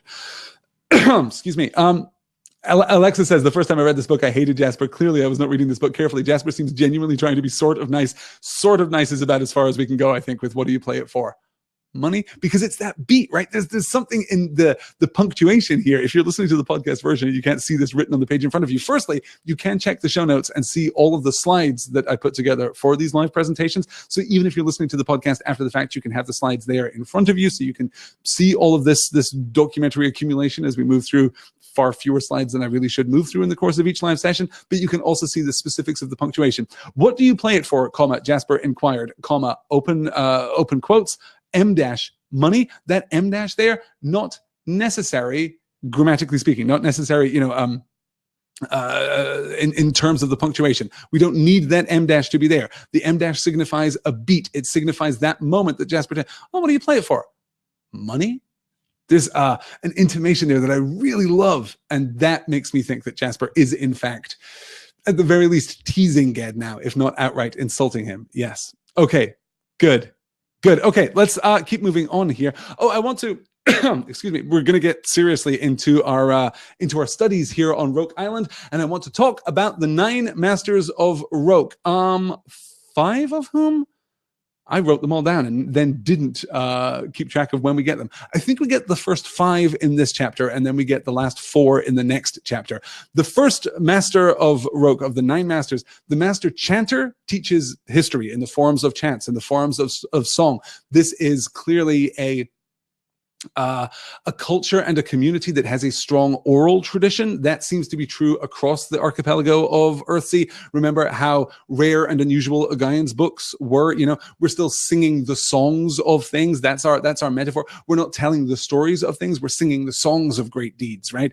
That seems to be true across Earthsea. So there's a strong oral tradition there. Thus, the master chanter, the master historian. The second, the master wind key, teaches weatherworking. The fact that weatherworking is one of the most, there are 9 masters and one of them teaches weatherworking.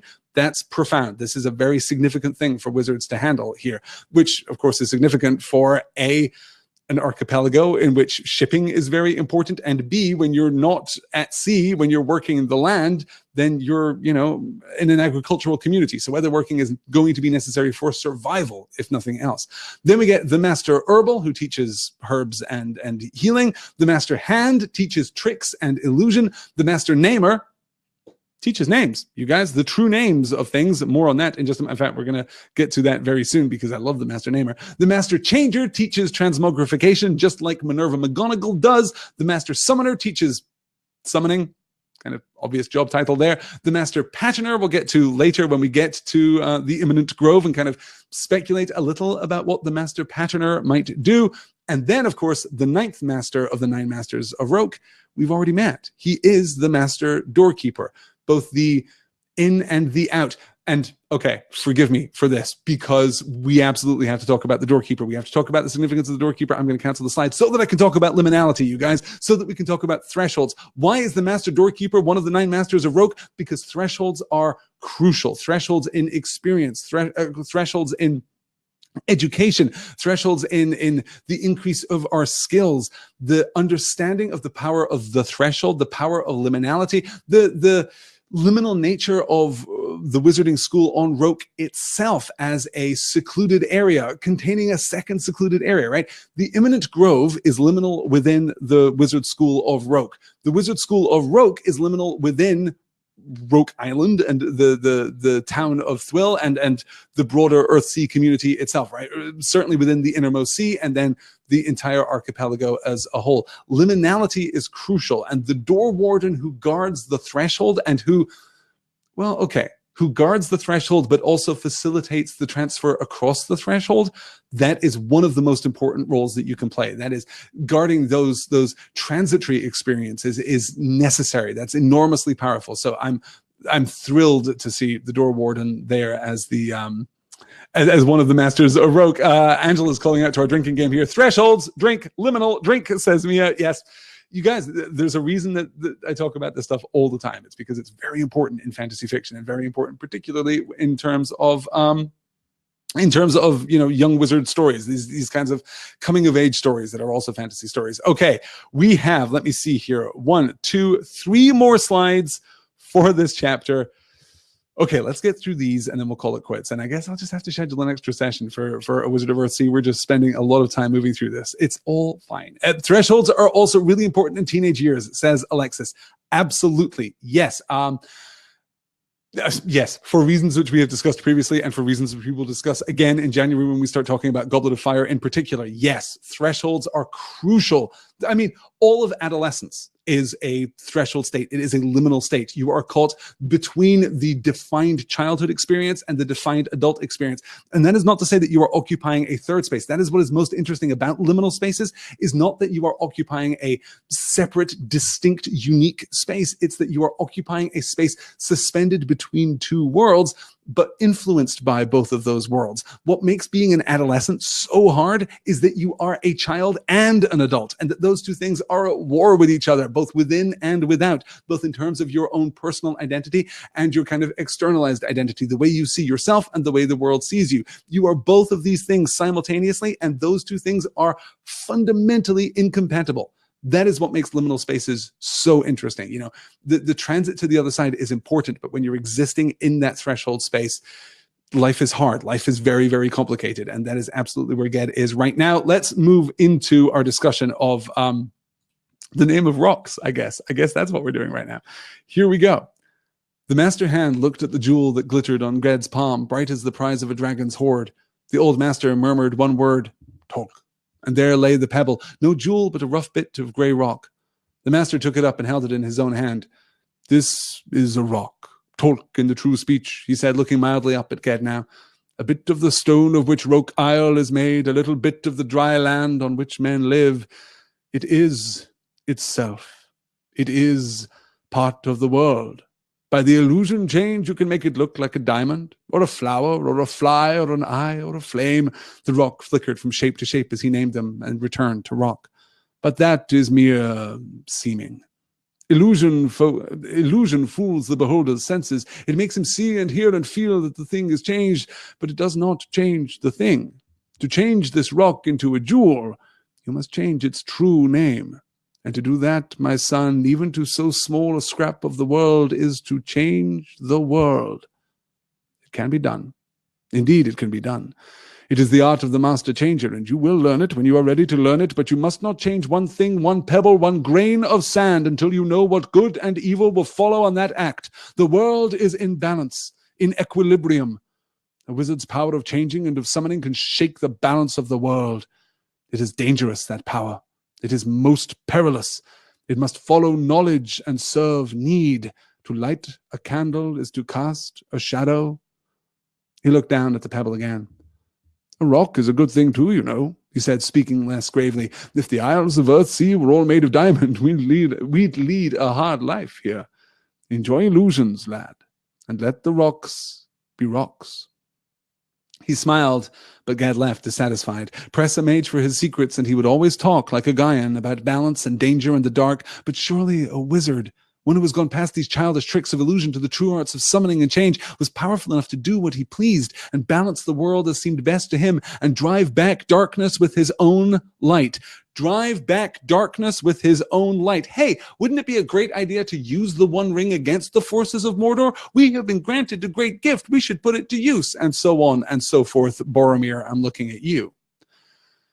No, Ged, you are missing the point utterly.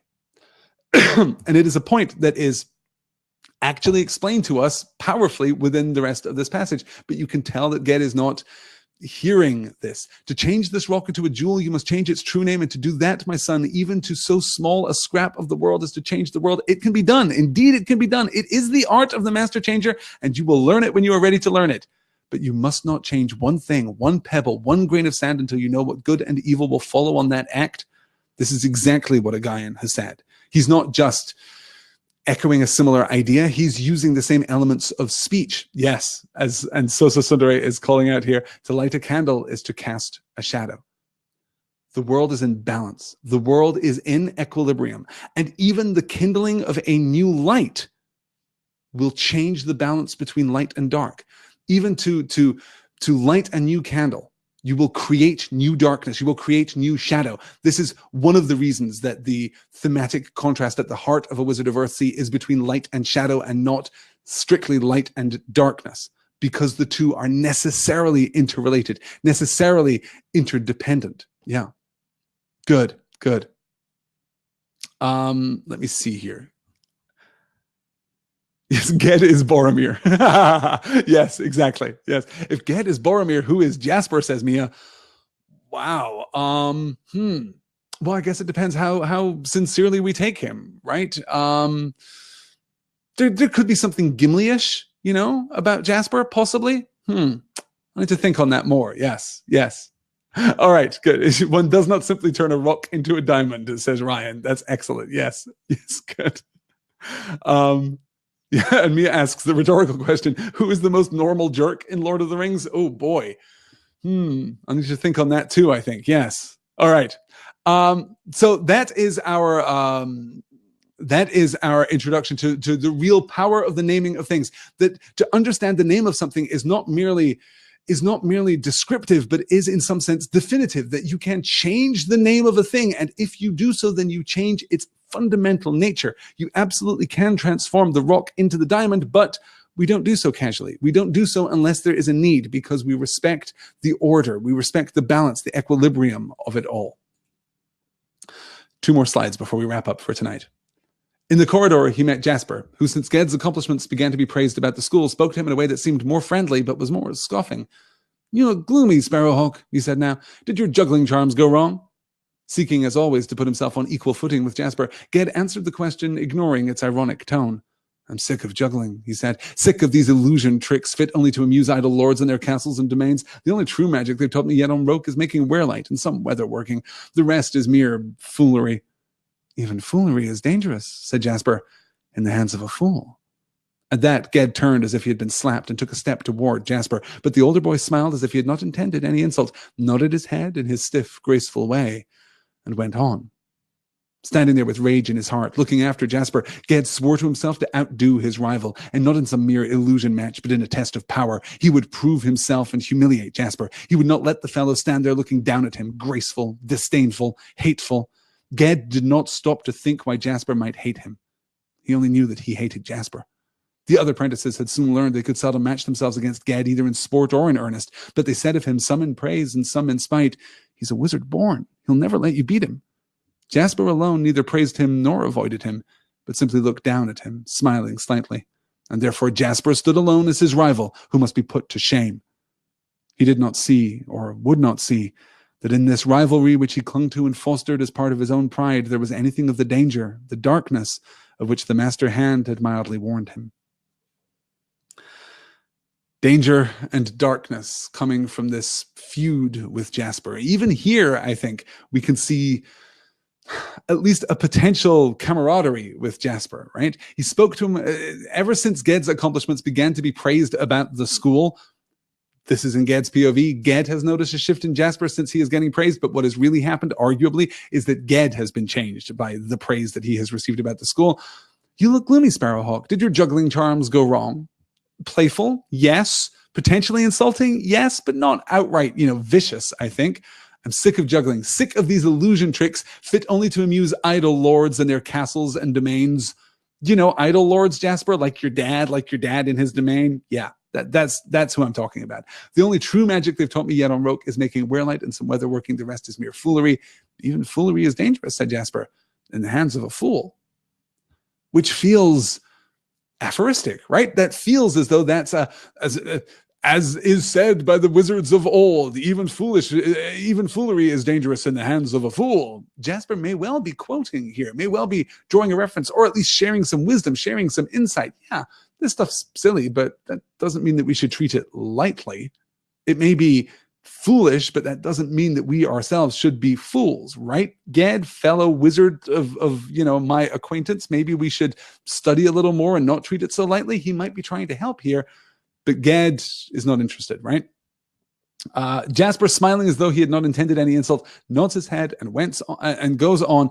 Ged, standing there with rage in his heart. He would prove himself and humiliate Jasper. He would not let the fellow stand there looking down at him, graceful, disdainful, hateful. He did not stop to think why Jasper might hate him. The intrusion of the narrative voice here. Ged never wondered if he was being a jerk too. No, that didn't matter. He was just worried. He was just concerned, not worried. He was concerned that he hated Jasper. The other apprentices had soon learned that they could seldom match themselves against Ged, either in sport or in earnest. So whether we're just fooling around with foolishness or we're actually competing openly, you don't mess with Ged. He's serious business. He's a wizard born. He'll never let you beat him. It's not just about raw power. It is about determination. But Jasper alone neither praised him nor avoided him.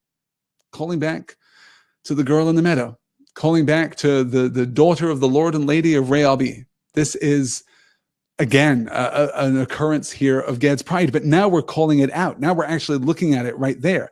Therefore, Jasper stood alone as his rival who must be put to shame. He has to humiliate Jasper. It isn't even enough to beat him. He has to publicly shame him. He did not see or would not see that in this rivalry, which he clung to and fostered as part of his own pride, there was anything of the danger, the darkness of which the master hand had mildly warned him. Jasper may be a jerk, but Ged here is absolutely on the outs. This is clearly not a yes. As Sosa Sundari says, I'm glad Ged is not a Jedi. He would be down the dark side so fast. He would invent the darker side, like the dark side, just not dark enough for Ged right now. Not fast enough. Not enough about the personal power. He definitely slaughter the younglings in the Jedi temple and then turn fully to the dark side. Yes. Yes, Ryan says, as if quotes, as if he had not intended any insult. Ged is really making himself a victim of Jasper. He absolutely is, and doesn't give a damn about why Jasper may feel the way that he feels about Ged. Yes, absolutely. Good. Ryan asks, are we to assume this story is the deed of Ged mentioned in the first paragraph? No, this is distinct from the deed of Ged.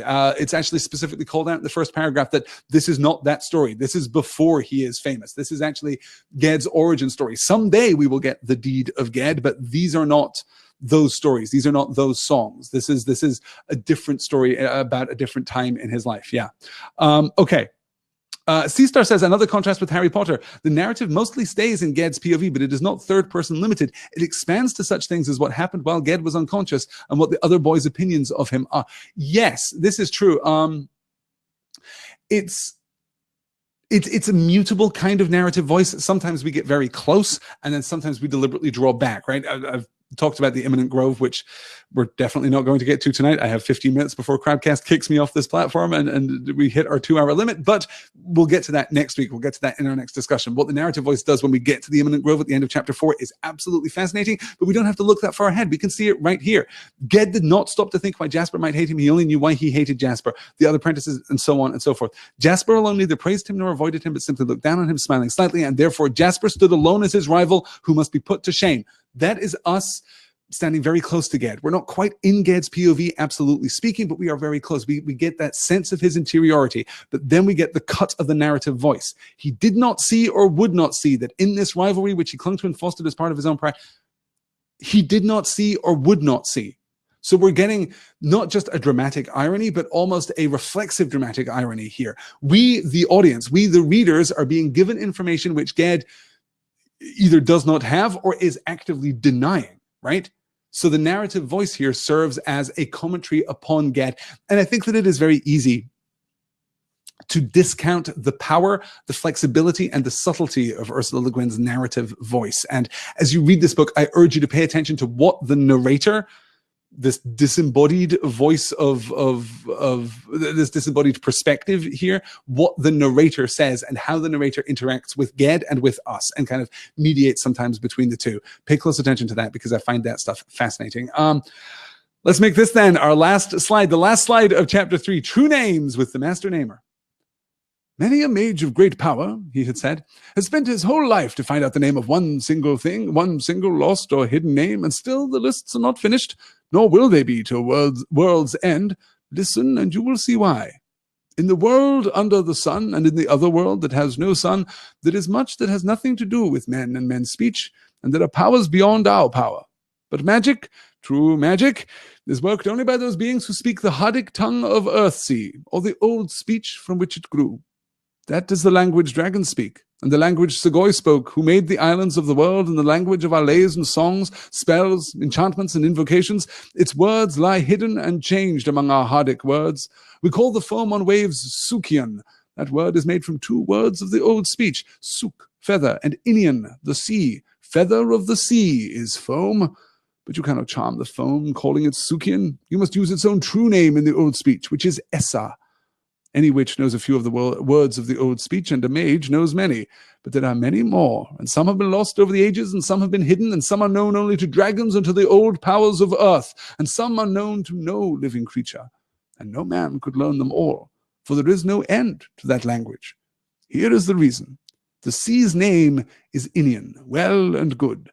But what we call the inmost sea has its own name, also in the old speech. Since no thing can have 2 true names, Inian can mean only all the sea except the inmost sea. And of course, it does not mean even that. For there are seas and bays and straits beyond counting that bear names of their own. So if some mage sea master were mad enough to try to lay a spell of storm or calm over all the ocean, his spell must say not only that word, Inian, but the name of every stretch and bit and part of the sea through all the archipelago and all the outer reaches and beyond to where names cease. Thus, that which gives us the power to work magic sets the limits of that power. A mage can control only what is near him, what he can name exactly and wholly. And this is well. If it were not so, the wickedness of the powerful or the folly of the wise would long ago have sought to change what cannot be changed, and equilibrium would fail. The unbalanced sea would overwhelm the islands where we perilously dwell, and in the old silence all voices and all names would be lost. There is so much here. There is so much here to unpack, because this is the effectively entire cosmology of Earthsea happening right here. Many a mage of great power has spent his whole life to find out the name of one single thing, one single lost or hidden name, and still the lists are not finished. Okay, so we're talking about true names. We know the power of true names. We know that to understand something's nature, to be able to tell its story, to be able to discern its quintessence, that allows you potentially to learn its true name. That those two things are not quite one and the same, at least according to a Guin, but profound understanding opens a doorway, opens a possibility to learning a true name. But there are true names out there that have been lost. There are true names out there that we cannot encompass, nor will they be. The lists are not finished, nor will they be till world's end. Listen, and you will see why. In the world under the sun, and in the other world that has no sun, there is much that has nothing to do with man and men's speech, and there are powers beyond our power. So magic is not the only thing that exists in the world, in this cosmology. There is a world under the sun and another world that has, in the other world that has no sun. What is the other world that has no sun? What does that mean? Are you talking about physical worlds here? Are you saying our world and another world? Are you talking about a realm of fairy? Are you talking about the afterlife for good or for ill? What is it that you're referring to? Well, we just don't know. We don't have enough information to speculate. But the world under the sun seems to be the real world, in as much as the real world is the world under the sun, and the world without the sun seems to be some kind of supernatural realm. That is to say that that there is no part of the real world that is not, from time to time, at least, under the sun. So we have the real world and the natural world and the supernatural world. I take this to be a kind of fairy realm. That's certainly my reading of it. And there is much that has nothing to do with men and men's speech. There are powers beyond our power. There are other things. Remember way back when we were talking about Ged's ignorance of the powers of the world, that there are other things besides magic. Magic is just one way of manipulating the natural order of things. It is one of the powers of the world. Magic, true magic, is worked only by those beings who speak the Hardic tongue of Earthsea, or the old speech from which it grew. So it's not even that this is the only form of magic. I mean, he says true magic, but what he's really saying is our magic. Our magic is this kind of magic. It is related inextricably to this language, that there is here a direct connection between the word and the will, to borrow from David Eddings there, the word and the effect, right? Magic is about language, and language is about magic, or at least Hardic and the old speech. These things are about magic. This is the language dragons speak, and the language Sugoi spoke, who made the islands of the world, and the language of our lays and songs, spells, enchantments, and invocations. Obviously, the connection, lays and songs and spells and enchantments, the idea that stories here have a magical power as well as a narrative power, and that there is, in the understanding of something and the telling of its story, the recounting of its story, the understanding of its true name, something there of the story too, right? That narrative and name and magic are not completely distinct, the one from the other. These things overlap in Earthsea. But we're also talking about the language Sugoi spoke, who made the islands of the world, who raised the islands out of the ocean themselves. Excuse me. So we're looking at how deeply these notions are embedded in our literal creation myths, right? This is literally the founding of not just our society. Of course, there are other people in other parts of the world who will tell you different stories and have other kinds of magic. Well, no, this is the raising of Earthsea. This is the raising of the archipelago. This is as good as it gets, as big as it gets. This is foundational. And yet there are other powers out there in the world, acknowledge the Wizards of Roke, over which we have no control, over which we have no say, no influence whatsoever. Magic and language. The word in the silence, that is our domain. And note there too, at the end, when we get all the way down to the bottom here, having accounted for the specificity of magic, that we can't cast with too broad a net here, that we have to be so specific that we are necessarily local in our aspiration, that no wizard, If it were not so, the wickedness of the powerful or the folly of the wise would long ago have sought to change what cannot be changed, and equilibrium would fail. The unbalanced sea would overwhelm the islands where we perilously dwell, and in the old silence, all voices and all names would be lost. In the old silence, the silence that frames the word, right? We're going all the way back to that epigraph again, the absence that gives the presence definition and shape. We're back to that this is a temporary state of affairs, that this is a vulnerable state of affairs, a precarious, right? This is where we perilously dwell. So the limits of magic prevent the casual abuse of power, the excessive abuse of power that would imbalance the entire world, but the equilibrium is still necessary. Why is the equilibrium necessary? Well, it's not just philosophically necessary. It's not just, theologically necessary. It's not just morally necessary. It's actually practically necessary. We live in an archipelago. And if anything happens to the balance, the actual balance, the physical, equilibrium that maintains our existence here, if anything happens to the world, then we're done. Our lives here are perilous. Our situation is precarious. So the balance is not just a philosophical or theological concept. It's not just a moral, obligation to be good. This is not about the philosophical virtue of efficiency or the preservation of diversity within this frame. It's not that. I mean, it may also be that, but it's much more practical than that. No. The equilibrium is what keeps us alive. The balance is what preserves our state here on the archipelago of Earthsea, and any wizard of sufficient power could just tip it over. Yeah, you learn the name of all the oceans of Earthsea and you turn them into Jello. Things are looking pretty bad for the people of Earthsea at that point. That would be a pretty bad day for all of us. I mean, pretty bad day in particular for those of us who can't stand Jello, but yes. All right, guys, that is going to do it. That is absolutely going to wrap it up there. Let me take a quick look at the questions. Oh, interesting. Joseph asks, the Rogue School seems to be vaguely ecclesiastical or monastic. Does this feel right to you? If so, what does that tell you about the role of magic and magicians in Earthsea? It tells me less about the role of magic and magicians in Earthsea than it does about Ursula K. Le Guin's approach to this material. I mentioned last time that she is interestingly secular in her approach to fantasy storytelling, particularly interestingly secular for a person who is as big a fan of J.R.R. Tolkien as she is, right? Tolkien's theology is inextricable from his secondary creation, but Le Guin's personal theology, her personal faith, is utterly separate from her creation. She's not interested in matters of religion. She's not interested in matters of faith. You'll notice that even here in this slide, let me cancel said slide, in fact, you'll notice that even here, she's talking about myth and talking about legend and talking about language, talking about things that are in some sense objective, that do not rely upon faith, right? She never makes the argument, God has decreed that the balance is important and thus we honor the balance. She's never fallen into that trap. That's never been something that seems to particularly interest her. It does seem fascinating to me that she borrows these, you're absolutely right, monastic kind of sensibilities for the wizard school on Rogue.